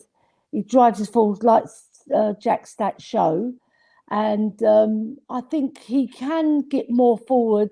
I agree with you. He should be more box to box. I agree with you on that in that extent. But I think what he does effectively is orchestrate the play, and he makes the other players look better. I don't agree with that. Not only that defensively, but also to a I degree, think he with the does. tempo, right, Ellie? And other players look up to him. You can see they respect him so much. And when they come off the pitch, he's got his chest out. Like when we've won, he's got his chest out. And the other players who are younger, like Skip, they can learn off him. Like he's not an arrogant man, but he's got his chest out. He's a winner. He wants to win. And that's so admirable in a player. That you want to win the match. You don't want to go out on the pitch and lose. But some of our players actually go on that pitch and they don't do anything to win the match. You've got to affect the match. Right? Like Dele Alli's been very disappointing this season because the boy's talented. And I agree with you though, Alex, he should play more up front like a number 10. He should do. Or if he doesn't, Lo Celso can take that role. Yeah, but I think Højbjerg, and another thing about Højbjerg, I love the way he does his interviews. He spurs through and through, and he's only been with us a lot of his side. And he Ellie, wanted to come what did to you us. take He when he didn't said want to go to another team. He could have picked another team. A lot of teams did come in for him, Alex, but he wanted to come to Spurs, and Romero did as well, and that's admirable. We want players like that at our club who want to play for us. There you go. I really like that, Ellie. And Yeah. Kuva99 says, I agree that Højbjerg is overrated too, but it doesn't stop him from being along with Skip, our best and most important midfielders right now. I think that's where maybe the common conclusion, and that comes from seems like Alex as well, where they are to a degree have been our best two midfielders this season, and they're practically vital in my eyes to any sort of 3 points this season. And especially, I would concede, and I think we've already said that to a degree. I think it's something we all agree on, where Skippy, every time that he's been in the side, we've had better times. We've had 3 points, but at the same time, Skippy, I think, plays less of a demanding role than the likes of Højbjerg. Skippy plays that destroyer role. He plays that no nonsense destroyer in the midfield, where Højbjerg is not only asked to be, that guy that can get up and down the pitch, but as well, he is still asked to do a lot of defensive work. Hence why he has so many defensive actions in our entire squad. But Kuva 99, really do big ups for the support. I mean, Ellie, to a degree, do you feel like, Skippy and Højbjerg, that's something we can all agree on? It's just, it's like, it's it's like bread and butter, right, for them together? Yeah, because against Man City, it was evident that we can compete with the better teams, because we did. All right, they didn't have De Bruyne on, but he came on and we still won the match. So they nearly had a full strength team by the end of the match, and not by the end of the match, by the middle of the second half, and we still held tight. Højbjerg was orchestrating. He was making sure that we get that win over the line, and it was for him. I think when he came off that pitch, I was looking at him, because I always look for Emil Højbjerg's face, and he had the biggest smile to say, "Look, we beat the best team, the champions, and we beat them, right?" And against Crystal Palace, yes, we were disappointing, but he wasn't at fault. He tried his best to get them going, and they didn't get going. They all fell flat. Come on. Højbjerg's a leader. I love him. Come on, Pierre. I met him at the restaurant when I told you my Spurs story. Yeah, and he came over and talked to us. He was a gentleman. It's the classiest man in the building. Yeah. Any building he walks into, Ellie. So that's why you're a big fan of his, Ellie. Yeah, Oh. but I love him. I loved him before, and I told him, and I went dumbstruck, Alex. I couldn't speak. My daughters were speaking and saying all sorts of nice things about me. I played for Spurs ladies and that. And he goes, "Oh, yes, what position did you play?" And I said, "Midfield like you." But I wasn't like you. I was more like Modric. I told him. And he goes, "Oh, they're a very good player." He goes, "Yeah, he's such a gentleman, and like to come over to my daughters and to chat with us, because he heard us whispering, and my daughter put her flash on, but she didn't realise her flash was on when she took a secret picture of him." Yeah, but he's such a gentleman. He was playing with his little baby Theo, and that's my husband's name as well. I've said this before, but he was such a gentleman, and I love him. He's such a lovely man off the field as well. He didn't have to come and talk to us, but he did. That's what I call a class player. Class act, you might say. Definitely, Ellie. And there you go. We are debating Højbjerg, but I think from the arguments that we're making at the moment, we can just say, and I'm not being harsh with you, Ellie, when I say we're not being top four. Trust me, it's not the most easiest thing to say, especially what's going on. I'm hoping we do. I'm hoping. I'm not saying we will. I'm just saying I'm hoping we do, because we need to make top four to pay our bills, don't we? Yeah, unfortunately, Ellie, though, we all know how many points we need to get, and unfortunately, I just don't think we're going to get until March. We'll see where we're at. We'll see, but we'll see if we can get up to that points tally. But at the moment, there's no way. Absolutely no way. With everything that's happened, starts pulling one out of the bag. Know what? And I don't want to be harsh on him. I don't think our focus is on Kane anymore. And I think that's what worrying me at the moment, is that I think it's all about Son. And that's what summed it all up against Aston Villa. And I know we're talking about Højbjerg. You're supposed to rely on your attackers, though, Alex. And I think that, again, that's a bit of a different debate. But I think, to a degree, you're supposed to rely on your attackers. But it's also not, a coincidence that Højbjerg still has some of the most chances created, actually the second most chances created in our whole squad. So I've got to say this as well, against Man City, which I was there, by the way, and it was a brilliant game. We did play very well. We did. Man City, it was only one game. It was the first game of the season, and it's a harsh thing to say when everything was against us. Everybody was talking about Kane, which was an absolute joke, because, like I said, he's not an issue. He was not an issue in the first place, in my opinion. And we got the job done against Manchester City. But again, it was only the first game, and I think unfortunately that game got Spurs' expectations up there, unfortunately, which is not, which to be honest with you, happened to Arsenal as well, because when they beat us, they thought they were going to do so much, didn't they? But we all knew that was just because we didn't play well, didn't we? Yeah. So because look at what happened against Brighton. They could have lost that game, didn't they? They only got a draw, didn't they? So, which I predicted. I think that's not a bad point at all, that we probably got a bit ahead of ourselves. But again, I must say, it's not exactly part of the debate, where our expectations are. We are just talking about whether this guy is maybe a bit overhyped and to a degree. If he's leading in all the stats in our squad for this, I do think that isn't a coincidence, especially since he did it last season as well. But Alex, I just want to, kind of pick your brain on this one, because hopefully you can see this all right. If not, I will just kind of just show it to the best of my ability. I picked the site, FB Ref, Football Reference, where, likes of Football Daily, other channels get their stats from. I compared him against Thomas Suchek, Wilfred Ndidi, Jordan Henderson, your favorite Jordan Henderson, Rodri from Man City, and then Jorginho. So to a degree, right, Alex, you some of the top six, kind of defensive midfielders, box-to-box midfielders, you might say, in the Premier League. We go down the list here.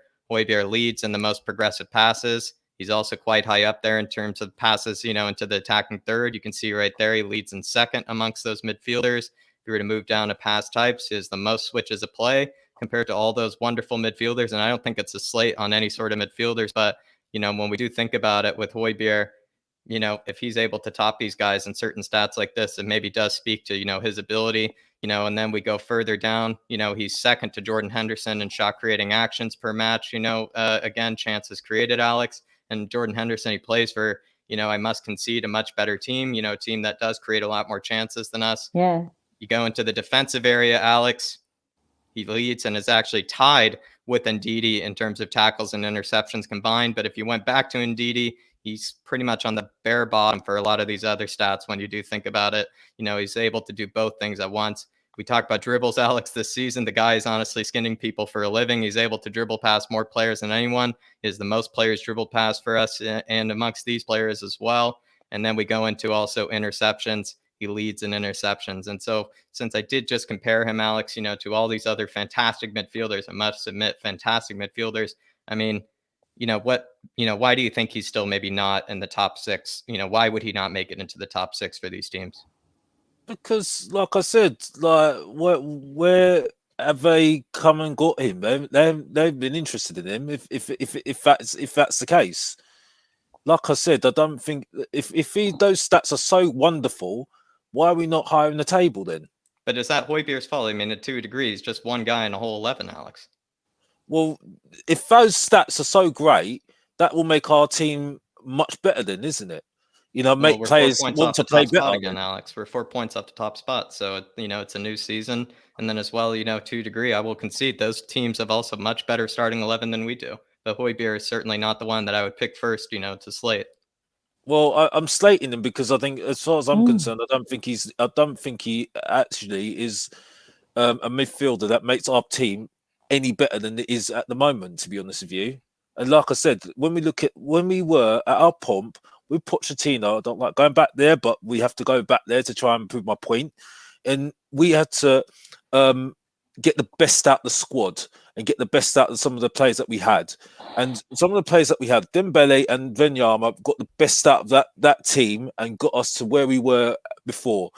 Højbjerg, with all those stats that you just shown me, right, that is all that work and all that passing and everything else, we're not any better. We're not any better. He's only one player in the whole team, Alex. Like, again, how much can he put the team on his shoulders in that regard? Well, that's can he he do it anymore? I don't think he can. If he leads in every stat in our team, he can't do it anymore. You can't slate literally the best player. Kane dragged us. Kane and Song practically dragged us to 7th last season with all those goals and everything else, right? But now, you've got a player like Højbjerg, you want to see an influence on the whole squad. So you'll make Ndombele play a little bit more better. Maybe play Lascelles a little bit better. Maybe they Skip a little bit better. But like I said before, Skip makes him look good because he's more box-to-box midfielder. So he's been able to do those sort of things. Skip is more of a box-to-box midfielder. Well, no. Højbjerg is a more box-to-box midfielder because Skip is doing the defensive work for him. So for me, I think he's good as an individual, but as his influence of all those stats that you just shown me, has his influence helped the team get any better? No, It hasn't. But we are to a degree, at a better state. We're again 4 points off the top spot, Alex. So, and also again, I will iterate this again, and I know it might be convenient for you to ignore it, but he's only one player in the whole squad, and he's leading in all these stats in our squad. So why is it then that maybe, but to let Alex, maybe think about this, Ellie, if he's beating all these other fantastic midfielders, I must concede, in the Premier League, how much more can the guy do? Okay, so Phil just said on WhatsApp, this is painful. It's not educational, I'll tell you that. Right, maybe Phil. educational for one of us in the panel, but it's right, Phil. Right, so I don't find it painful. What I find it is interesting, because how two different fans, with me and Alex and yourself with the stats, you're proving that Højbjerg is fantastic by the stats. Because he would make it into these other teams. And he would make it in every single top team in the world, not just in England, right? So basically, it's interesting how Alex looks at it and what his perception of the player is and what my perception of the player. I always look at players who, I look at them closely and I see what mistakes they make and what they bring to the team. And what I see that Pierre-Emile Højbjerg brings to our team: leadership, quality, forward thinker, respect, honesty, wears his heart on his sleeve, like Alex said, he does agree with that. And not only that, he drives us forward to try and win the game. And he scored 2 goals already, 2 important goals as well. Because without those goals, that Aston Villa game, when he scored, it set the team alight. Set the tone. Yes. And he passed it beautifully in the net. Now, if that's not a great midfielder, when you pass it in net, Messi does it, it gets a claim. Højbjerg does it, and he doesn't get anything. There's no rave report in the newspapers. Højbjerg scored a brilliant goal. Even Match of the Day, they sort of skimmed past it. But I didn't. I said, right, what a fantastic goal. Side foot, beautiful pass into the net. Now, if that's not a great player, what is? I mean, come on, Alex, come on. Just Ellie, I just want to get back to you here, and then Alex, I'll give him a good minute, to respond to all this, because I think, we've let him take a breather, let him take a few sips of water, let him do a bit of his homework while, he's maybe a bit away. But light work, he needs a bit of champagne. But light work here saying we can get top 4. Lightwork saying we can get top 4 if we stop the laziness and our buying of players. I think we can all agree on that. I think the whole, panel would agree here, especially Alex. I know he probably just wants someone to challenge Højbjerg, like a Kessie, coming into the side, like a Basuma, or, some other midfielder to, maybe challenge, the love that Højbjerg is getting, just to maybe see what maybe a different player might look like. I think we can all agree on that. And so big yourself up, Lightwork. I think that's a great comment. I think that we can all agree on. Ellie, just before I get to Alex, Chem Mehmet here is saying, can't blame him for what's behind him or in front of him. He can only do his job, Højbjerg. Yes, And then as well, he says, done. No, Alex, it's an individual state, not a team state. So do you feel like that's maybe where we're kind of getting a bit astray here? We're kind of asking him to be 11 Højbjergs. We're asking him to be the whole team when, in fact, he's just Højbjerg and he's just doing his job, Ellie? Yeah, because I said in another stream earlier this year, he's like 5 players. He is, because he covers the pitch like 5 players. And like I compared him to Steve Perryman, now that's an honour for me to compare him to Steve Perryman, because Steve Perryman was my Højbjerg of the 80s and the 70s. See, so I think he will go on to be our captain 100%. When Lloris leaves probably at the end of this season. If they don't make him captain, their fools are down at Spurs. And I will actually go outside the ground and lobby. I'll have the big banner up, because it must be evident that the guy is a leader and he's a winner. He's got a winning mentality. He was at Bayern Munich. So when you say he didn't play for the best team, he was at Bayern Munich. They're like the creme de la creme, they're just behind Real Madrid and Barcelona, really, in Champions League hierarchy. But and he was only 16. So if they saw what they saw there, and then he went to Southampton for some strange reason, I don't know why, but when he came to Spurs, I was so happy because he wanted to play for us. And his first interview, I watched it. And we haven't done that, right, Ellie? We don't buy players that want to play for the badge, right? But No, we don't. We don't. We just buy players randomly. So when I first saw his interview, Jack, it's such a lovely guy, and he's a winner. You can tell, like the way he speaks, very intelligent man, and he takes that intelligence onto the football pitch. And you need intelligent players that think with their brain, Right. you know. And he gets respect from the other players. You can see. They call him probably the Don in the dressing room. They They probably call do. him the Viking. They love him. All the players love him. When I'm at the training ground, everybody's patting him on the back because I get in there because I was an ex-Spurs lady, so I do get in there. But they pat him on the back as he's getting out of his car. Well, like they welcome him. Oh, Alex Hactor again, mid-flow, Alex Hactor again. Sorry. Brad Matthews here saying, Højbjerg and Skip are the best since Wanyama and Dembele. Surely that's the point. I think that is I think that's a fantastic, point.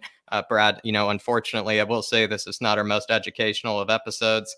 By no means, I think you should take all of this quite seriously. It is, it's not conspiracy. Alex, you need to stop hacking into Ellie's account here. You need to stop. I would say it's educate. It's opinion. It's opinion. I think we all got opinions here, but like I said, I don't. True. I don't think I love Brad, by the way. He's a good guy, by the way. Because I've met him. Seen him at the stadium, right? Yeah, met up with him with the others as well. So he's a big up to you, Brad. But yeah, I don't agree though. In that Let me ask both of you. Yeah, Alex, do you feel like they're the best since Wanyama and Dembele? Do you agree? No. Skippy and Højbjerg together? No. I think they can get better. To reiterate, I think you said Winks and Sissoko are better together than Højbjerg and Skippy have been. Well, to be honest with you, at the moment, I think they're our best pairing at the moment. I think if you have to put your hat on it right now. But but the question is to compare all three of those defensive midfielder kind of partnerships. Skippy and Højbjerg compared to Winks and Sissoko. Would you say Winks and Sissoko were better? Champions League final. Winks and Sissoko got to a Champions League final. And where have they been since Not then? Winks. Well, Winks played in the Champions League final, but he didn't get us to the Champions League final. Well, it was one of he was one of the midfielders in that Champions League during that Champions League run. Might have been also because of a certain, I believe, injury. I think of Wanyama as well, that he even got that opportunity, if I do remember. But I mean, for you, Alex, would you say that Winks and Sissoko together better than Skippy and Højbjerg could be? Well, I think they're more influential, at the time, for me. Because we were. I mean, maybe I have to rephrase it. Maybe I would say I think that's a very difficult question at the moment when it's so early in the season. Maybe we have to see how we are the next couple of until March. Like I said, until the second part of the season, we'll see what happens.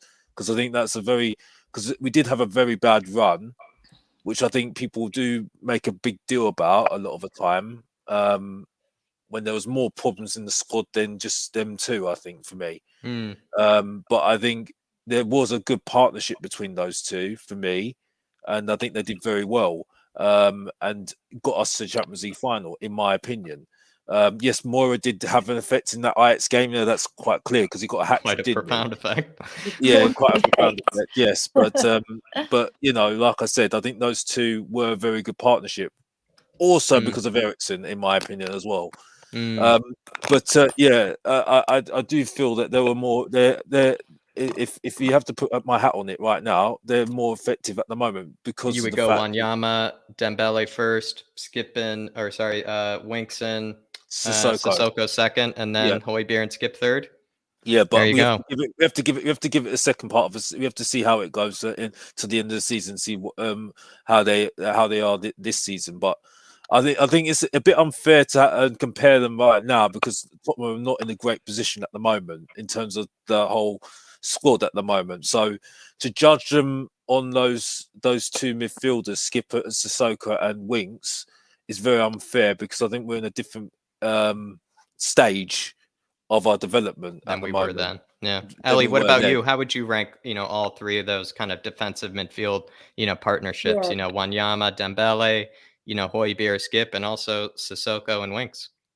Well, the thing is, it's hard because Dembele was so fantastic. Yeah, I think it's no shame in putting them maybe up front together, Yeah, Dembele, I would put Dembele and Højbjerg rather than Wanyama. But if you could change it, no, you have to put Dembele and Wanyama because of Dembele's skill. He was an awesome player. What a fantastic player. But then obviously Oliver Skip and Højbjerg just behind them, but only because they're only two defensive midfielders, whereas Dembele was a forward midfielder. He was an attacking midfielder. So it's a bit unfair.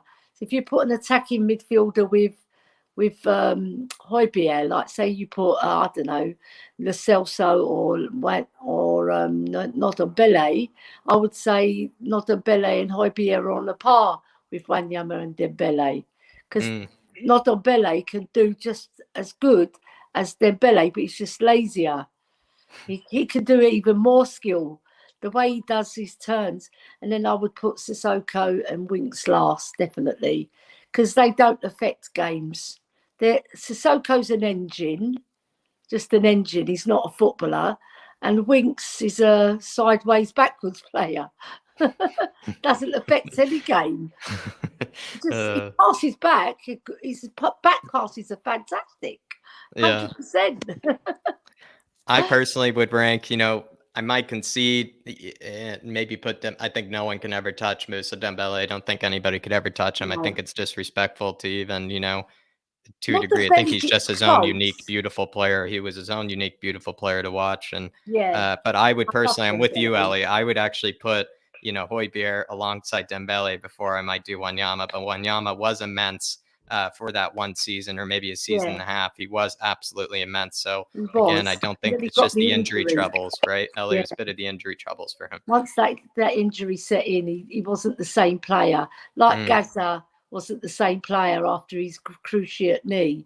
Once a player gets that really bad injury, they can't recover. Same with Lamela was the same. He got the hip injury, and all right, he wasn't the greatest player, but he wasn't the same player. Any player of any level, if they get an injury, it's hard. Just there hope you are. Højbjerg don't pick one up, then we're doomed. Yeah, definitely not making top four, Alex. If Højbjerg gets injured. He probably has Viking bones, though, Ellie. He probably has Viking bones, so it takes a lot, to hurt them. Spare ones in the locker, hasn't he?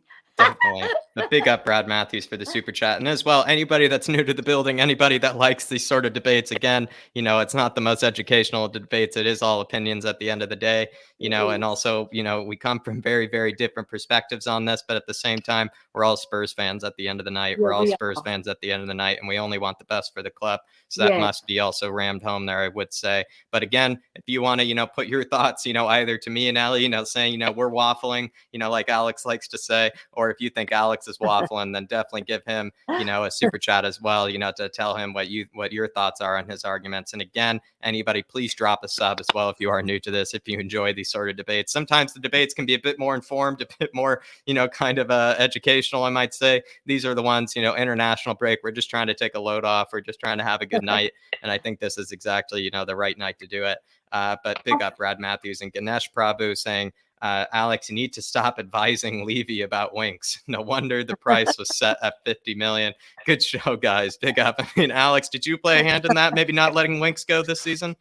Oh, please. And what are your thoughts on him maybe leaving this January window? Are you sad to see that happen? Are you, a bit disappointed? Are you kind of happy to, I haven't got your thoughts on Winks and, his current situation in some time. Well, he hasn't got any games recently, so if it means that if he needs to get some game time, he might have to go on loan, isn't it? Really? Yeah. I mean, he's not going to get in front of Skip and it's definitely not going to get in front of Skip and Højbjerg. So and Lo Celso. Why is that? Do you think is that just? Well, he's not going to, because the thing is, though, Skipper's proven that he's got more to his game than Winks, and Højbjerg obviously it does a good job. Like I said, we can debate about how effective he is and stuff, but he is very effective in the team, and he's a leader in that sense. But I still feel that there's certain aspects of his game that I think doesn't show to me that he's a world-class player or, you know, effective player. The Celso, I think he's very underestimated, in my opinion. And a lot of people are trying to say that. Yeah. And I think Ndombele, he annoys me, to be honest with you. Would you rather have Lo Celso? You know, again, would you maybe a bit quickly? Would you rather have Lo Celso than Tanguy at the moment? Yeah, at the moment, yeah, because I think at the moment I watched him against Aston Villa. I was there at Aston Villa, like I said, at the game, and he was annoying me. He was immense. He annoyed me against Chelsea as well. Chelsea, to be honest with you, people kept on saying to me that we dominated the game. Chelsea were biding their time in that game, literally biding their time, just to wait till half time, get Kante on, and then they take us apart. So that was it for me. Ndombele is just a trick. That's it. People have a guy at Dele Alli that he does lots of tricks and does lots of flips and everything else, but unfortunately, that's Ndombele.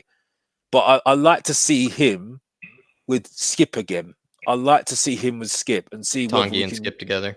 See whether that, because I thought that was working with Wolves. But again, I think Dean Austin said something on the last word on Spurs, which really kind of made it got me thinking a little bit. If a player doesn't want to play for you, you just got to let them go. And I think it is getting to that no point, matter how good stage. It is getting to that stage with Ndombele. Is it going to actually happen with him? Does his heart really hear? Yeah. And this is a very difficult one for me, because I think you don't want to waste a talent. You do not want to waste a talent like that. Tottenham cannot afford to waste a talent. Let's be honest here, because, you know, we're not, you know, blessed with the most money. You know, so, well, people say that, but there's no point of going on about it if we're not going to spend the money, isn't it, really? It's just going to wind yourself up, isn't it, really? So, for me, if you get the best out of Ndombele, you get a better Tottenham, and also you're advertising him, you're promoting him for another move, aren't you? You know, because he wants to go to Real Madrid. He supposedly wants to go to Real Madrid. So to bring it back to Winks, though, you know, just for the super chat, like, do you feel like, you know, Alex, and then I want, you know, Ellie's thoughts as well. Do you feel like, Alex, like, does Winks kind of fall on the bottom of the pecking order right now? Well, yeah, at the moment, yeah. He, obviously, at the moment, that's a fact. But I think he gets a very harsh rap because I think he works very hard for the team, and the fact is, he does work hard for the team. I mean, it's proven. Nuno still plays him. You know, he could easily just say, not you after know the what, Crystal Palace match. well, true, but you know, he he wasn't the worst player in Crystal Palace, wasn't he? Let's be honest. If Dele Alli was. Well, no, I think people saying that Skip was, which I think was a bit unfair, to be honest with you, because I think it was just unfortunate the situation it was, because I don't think we're that bad against Crystal Palace. I think defensively we don't think we're that bad. Defensively, attacking wise, we're nowhere, to be honest. Yeah, we couldn't even get out of our own half. Yeah, exactly. But Ganesh, really big yourself up. And again, I do really feel like to a degree, Alex has driven up the price, you know, for Winks, and we could have probably sold them for probably 10 million, you might think, but you know, Alex wanted 30 million, wanted 40 million, you know, and Levy would have probably given him some of those bonuses as well, you know, saying thank you, Alex, for driving up the price for me. But unfortunately, it did not work out that way, and we're gonna have. He's homegrown, by the way, Jack. He's homegrown, so homegrown's very important as well. Jack, congratulations to his parents for conceiving him. You know, there, you know, he worked very hard at that, Alex. He worked very hard at that. You know, Harry Winks. But the big yourself up, Ganesh. Lightwork saying Alex is the Thai version of AFTV. You know, maybe with the headphones, no, maybe you might say the headphones are similar. The headphones are similar, is what I would say. But I don't know if Alex likes that one. I don't know if he likes that one. Ty's great for AFTV. I'm Alex. Thank you very much. Yeah, that's for comparison. If you want, yeah. He's his own man. He's his own man. But I would say the headphones are quite similar. The headphones are quite similar to a degree. Maybe that's what they have. Definitely. But Ellie, you know, what about, you know, like where does Højbjerg, follow maybe this pecking order? Like, do you think, to a degree, kind of summarize maybe something we brought up a lot? Is he, maybe playing in a different position than Skip this season just because, he can do more than Skip? Or do you feel like, what Alex is saying, where Skip is the one that's, really helping out Højbjerg? No, I think we've had some intelligent comments tonight, because it's a bit unfair about the intelligence bit, because I think they complement each other. Right. They know each other's game. They know their strengths. They know their weaknesses. And every player's got a weakness. Every player's got a strength. It's how you play up to your strengths, right? So I think Skip and Højbjerg complement each other, because, like I said, whatever Højbjerg misses, Skip sweeps up, because he looks where Højbjerg is, Skip does, and he looks for the leadership from him, and he gets it. So then when Højbjerg somebody's got past him, which is very rare, then Skip knows that he's got a cover, and that was evident in the Man City game. It was so good, their partnership, and I think it worked so well. And if we played that against Arsenal, we wouldn't have gone 3-0 down. Just put it that way, if Skip started. And I agree with Alex that Skip can develop into a really, really good player, even better than Højbjerg, and that's hard for me to say, because the boy, he's got talent and he's aware. If you've got awareness in football and you can anticipate, it's so good, and you read the game very well, and that's what Skip does. Højbjerg does it as well, but I think even Skip will even be better at it. I think he's got even more in him. And that's hard for me to say, because I put Højbjerg up on the pinnacle. Mm-hmm. And I think those two, if we keep them in the midfield, like I said, against Arsenal, when Skip came on, he had Saka in his pocket, right? Because he bitch slapped him a few times, like on the floor. He'd done that crunching tackle. And I just think they're going to complement each other, and we will have a chance of making top 4 if Nuno plays them two together, because they're tough boys and they work hard, both of them. And reading the game, like I said, read the game, anticipation and reading the game. All the best players have got it. I really agree with that, Ellie. I really agree with that. Alex, I don't want to keep you too long. We don't like to keep you hostage, but if you are enjoying it, we do have one more question if you would like to do that. Oh, boy, I'm enjoying it. I've got a legend like Ellie on the stream. So, you know what I mean? Alex. Oh, I'm a legend. I like your teeth as well. They're fantastic. I was going to say, Alex, you need to get in touch with, some sort of dental magazine or something like that, because you would be front cover. You would be absolutely front cover. But yeah, I'm all good. I'm all good. Okay, by the way, Philip's saying that it's a bit embarrassing. Oh, please, mate. Honestly, you can do better than that, mate. Honestly. Oh gosh. Would you, Alex? I think a lot of people want to take it. A lot of people want to get in the. They want to get in the ring with you, Alex. Maybe at some point, I'm thinking we could do a fan show of some sort. Where maybe each person gets like 5 minutes with you. You would be able to, knock them down. They would try to knock you down. Would you be all right with that at some stage? I don't think it might be the worst of ideas, where maybe you just take on, the whole Harris Army in the way that I know you want to. Oh, mate, I don't think I've got any time, mate. I haven't got the schedule, unfortunately. Maybe next Wednesday. You know what I mean? Maybe next Wednesday. Yeah, your Wednesdays are great. You know what? I'm just thankful that Ellie's accepted the battle, and I'm glad she did, because I it's all good. I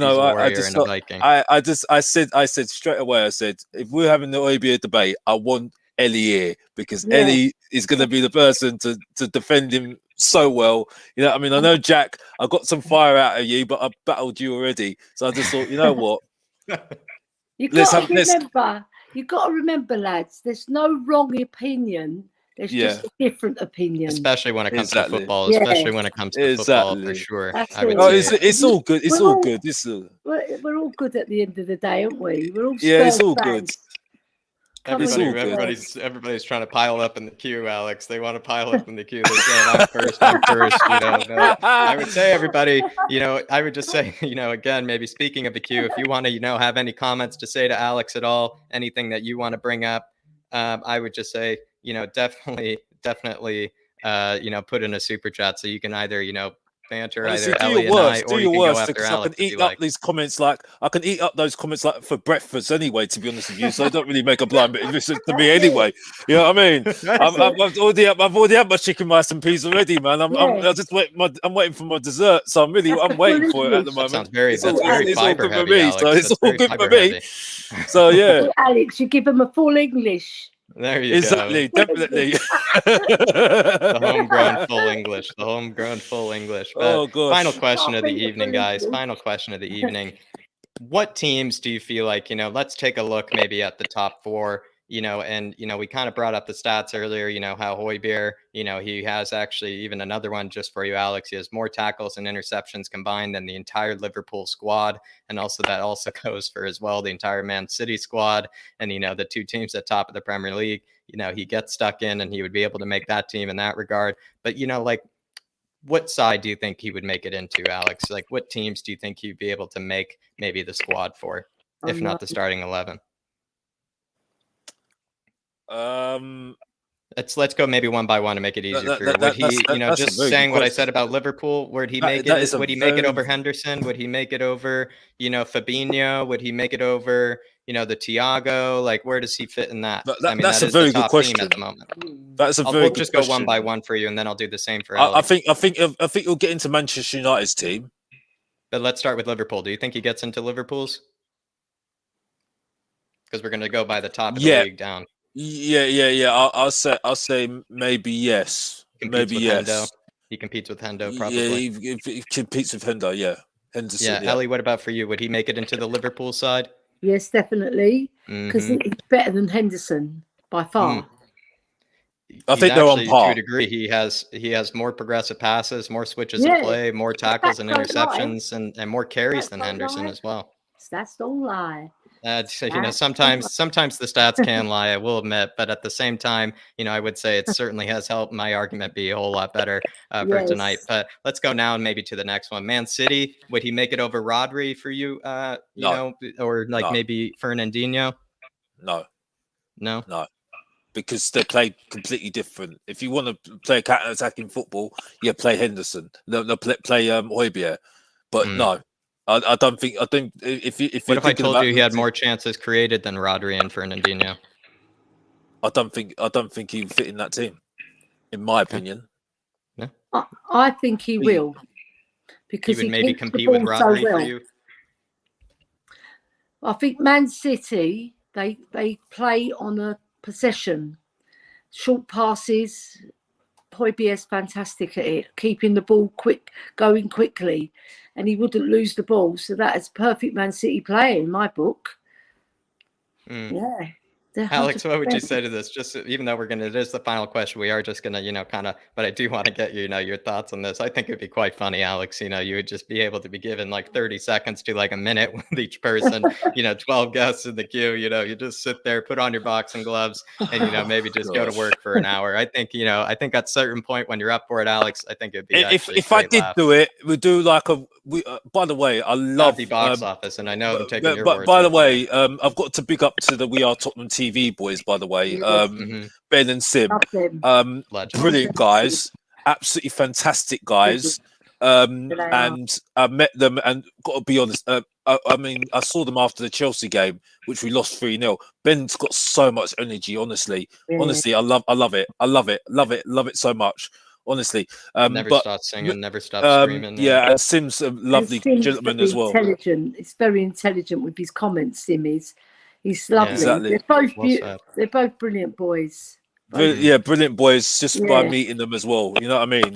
Like Chris Callan as well. I have to big him up as well.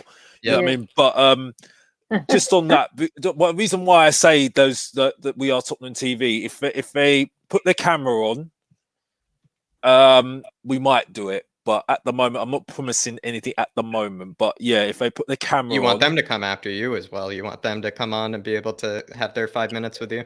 Yeah, if they put the camera on. Yeah. There you go. There you go. A bit of that. But Seb, it seems like it's in the works at the moment. I'll be talking to Alex, maybe in the next few days about it whenever he has time and whenever he wants to. And I do think the queue would be piling up. So there's your answer, Seb. There's your answer, Chris, and as well as Josh. Big up Josh as well in the building.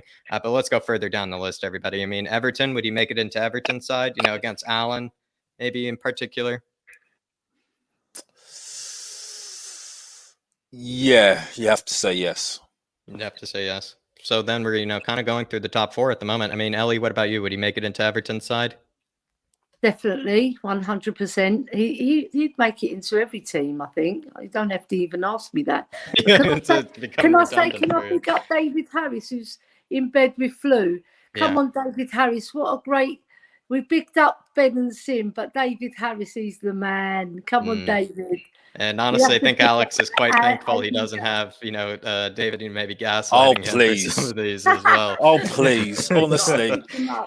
I've got. I mean, I hope he gets better, definitely. But honestly, please, honestly, I don't think I need to give him a battering anymore. Really, I think it'll be too much for him. Really, Has he taken enough? Has he taken enough? Oh Alex? Boy, honestly, oh boy, it'll be like food and drink for me right now. You know what I mean? Just it'll be more. Sponsors could be Kleenex. Oh yeah.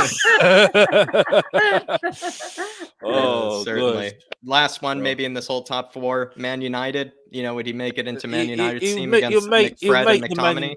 He'll make the Man United, yeah, I would say, but that's the top 5 then, Alex. When you think about it, maybe the only one you said. But are they going to finish the top 5 though, Jack? That's the point. You know what I mean? If you look at the top 5 for last season, I would say, you make it Man United, you make the Liverpool one, Chelsea no, Manchester City no, in my opinion.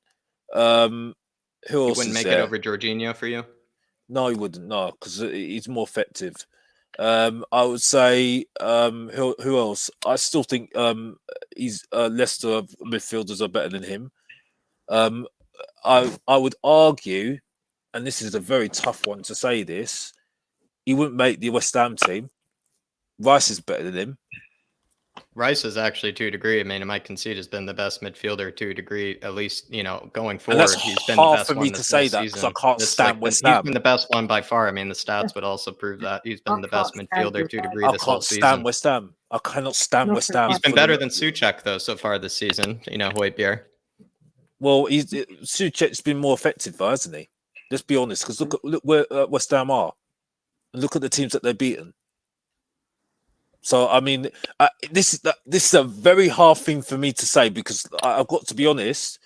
Since that West Ham game last season at home, when we drew 3-3, they've just thrown by West Ham. They've completely gone straight up. They've really their form's gone right up completely, and it's because of those 2 midfielders. So, which is concerning for me. That's why I'm saying that we've got to focus on the Newcastle game. We have to focus on the Newcastle game on Sunday, but in a week's time against West Ham, I want to beat them. I want to beat them. I'm sorry. We need to, show them who's boss, because I'll be there March 19th to be with you, Alex, saying the same thing, especially, maybe to defend ourselves from the hammers as well, when they come into our stadium, especially. But it seems like, to a degree, Alex, which I was quite surprised, it seems like he makes it into the majority of those squads in the top 6, top 7 for you, which, maybe it's not what you maybe planned on saying, but, to a degree, like, always, Alex, it does come in, with a bit of, preparation, but at the end of the day, he did have his homework done, for this show, and certainly did, get a bit educated, I think, on that regard. But I do think he did make it into that top 6, which I didn't expect you to concede to. Again, maybe walked into my trap a little bit, Alex. But Ellie, again, you said he would make it into the whole squad of the Premier League for you, right? Maybe you want to reiterate that? Because he's a complete midfielder. You want players that fight for the badge. You want players that affect games. You want players to direct other players to play better. He's got all those attributes and more. And I just love him. And I know he would get into Manchester United's midfield, definitely. Do you imagine Ronaldo? He loves players like Højbjerg who actually fight for every ball. Yeah, he needs a player like that because he's looking around at the midfielders and he's thinking, what's happening here? if he had Højbjerg there, he wouldn't have to think that. He'll be thinking, I've got my right-hand man. Good And point. that's what Højbjerg is. He's a right-hand man. He would never let you down. Never. Well, you know, I really agree with that entirely, Ellie. Again, you've to a degree, Ellie, you've done a lot of the fighting for me tonight. You know, I kind of had, you know, it's unfortunate that David couldn't join us, where, you know, it would have been more of a 2-on-1, but I did have to manage, you know, the comments as well as, you know, just kind of keeping the discussion going and keeping us on track as well. But everybody, I must say, please, please, please give your big comments, give your big ups to Alex as well as Ellie. I thought they had an absolutely fantastic battle tonight. They both did their homework to a degree. I think Alex had a bit more of his homework that he still has a bit left to do. You know, maybe, you know, there's still a bit left of the evening. You know, Alex, you can get it done by midnight. You know, the Højbjerg, you know, homework is still due. You know, have a deadline by tonight. But again, everybody, big up Alex and big up Ellie. They've been fantastic as well. Please, if you know are new, please drop a sub as well, because again, there will be maybe another debate like this. We don't do it too often. We try to keep it, you know, a bit more kind of serious, a bit more kind of geared towards, you know, maybe Spurs kind of you know, kind of just the whole squad in general, instead of just talking about one player in particular. But this was a topic that, you know, Alex did bring up in a fan show. We thought we had to give it a bit more light, and as well, you know, bring Højbjerg's, you know, biggest fan in the world to, you know, to challenge Alex. And again, they were very civil with each other, but they both came prepared, and they're both very, very good to each other. So Alex and Ellie, want to say myself, big yourselves up, because again, it was a great battle. Alex. I love him because he stays with his opinion and he doesn't get swayed. That shows the sign of a strong man. He should he should go out for a meal with Højbjerg, I think. I want him in my corner. I want Alex in my corner.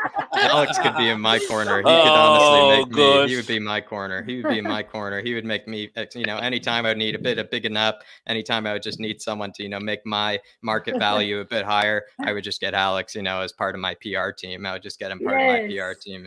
So, but Alex, you know, I'm going to put it in the description, take it from the description here, but everybody, you know, Alex, you know, he doesn't like to, you know, maybe big himself too much in the YouTube scene. He does make big box office, and I am taking that out of his mouth, and he loves to say that. So Alex, you know, I am going to put your YouTube channel here again, because I do think you deserve it. Again, the bravery that you always show in standing up for your opinions. You don't hide in the comments. You know, you stand up for yourself and you give your opinions. And at the end of the day, they are just football opinions, and it's just football. So, you know, we all come from just different perspective. But Alex, you know, anything you want to plug, anything else, maybe any final words, you know, I mean, you know, anything to say?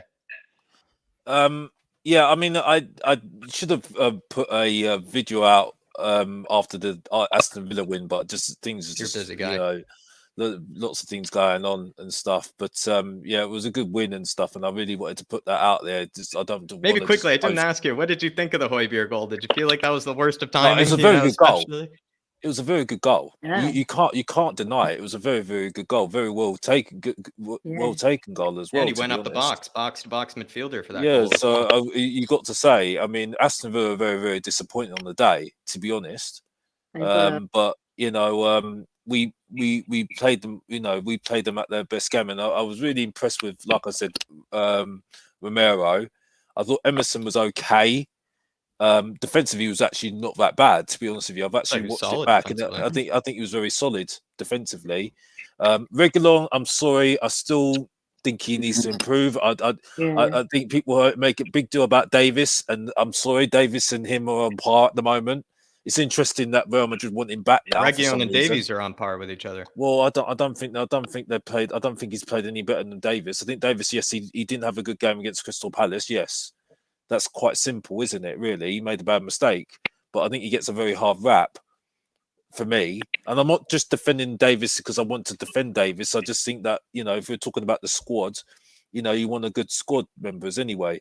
I'm frustrated with the whole thing with Ali. I think Ali should be up front. Dele Ali should be up front. And I think he should be more up front than Kane at the moment. Harry Kane, for me.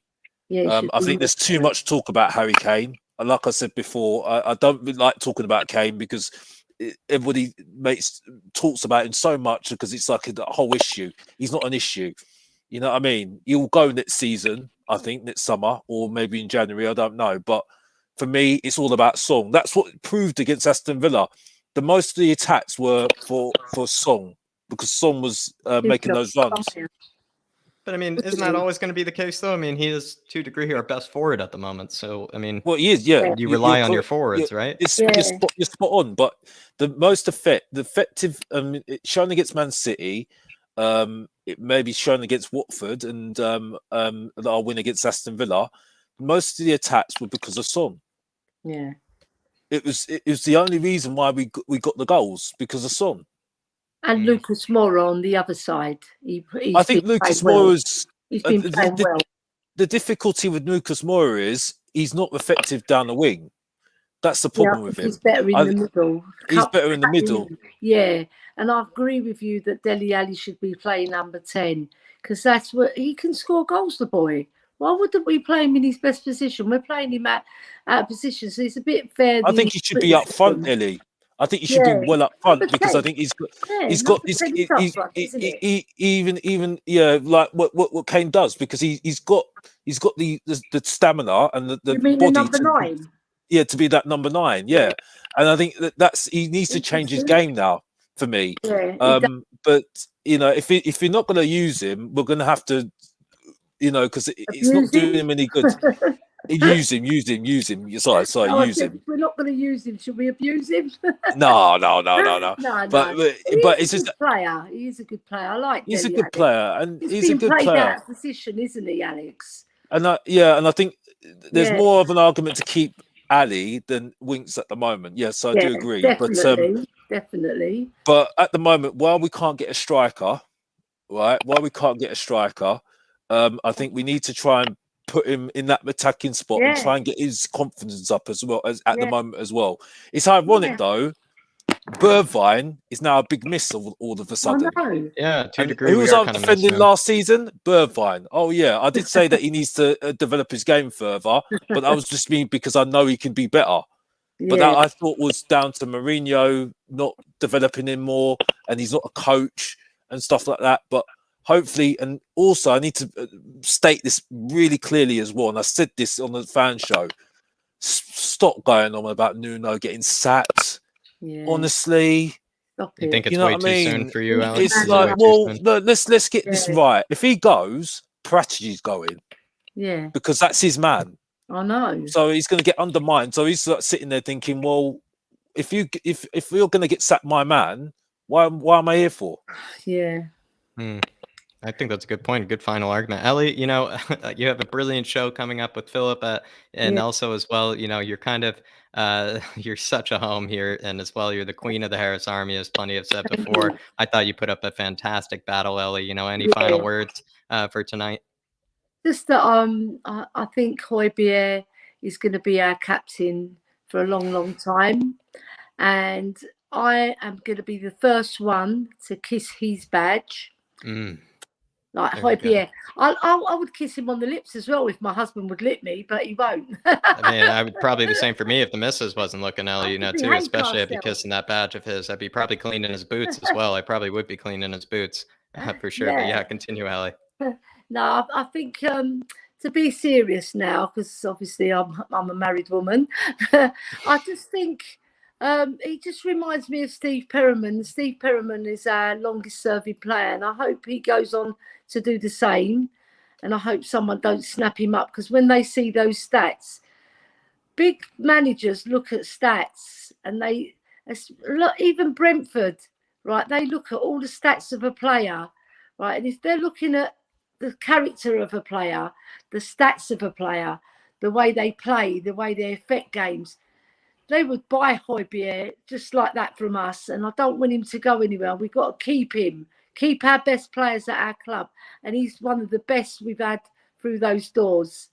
And we've got to keep him. Come on, Alex. Come on. We've got to keep him, innit? Yes. Definitely. You do love him, really, don't you? I think it would be, maybe we could all agree, it'd be Højbjerg captain first, and then, Skippy would be taking it from him eventually. Yeah. Skippy would be taking it from him. But I think we can all agree at the end of the day that not only does, Skippy, do so much for this team, and, he goes with Højbjerg like bread and butter. But we can also say, as maybe David is saying, Alex definitely has the best teeth in the entire, Spurs fan base. I would say he needs to get that dent. You need to speak to a dentist, Alex, and just say, maybe put yourself at the top of, maybe just the front photo of some magazine, maybe for, maybe, I don't even know, maybe for like an Invisalign or something. I would say you need to get your own sponsorship. You need to get your own sponsorship because it's absolutely immense. But that is going to be all for tonight, everybody. I do feel like, I wanted to not keep it too long because we're only talking about one player at the end of the day. We wanted to keep it on that. If we were talking about the whole squad, I think we could have gone on all night. We certainly could have gone on all night. But that'll be all for tonight. Hopefully everybody did enjoy this debate. There will obviously be more in the future. We do have Kaniki Answer Me tomorrow. I do believe, especially hopefully David can be a bit better by tomorrow night. We do wish him well again. He is not, he's really feeling under the weather.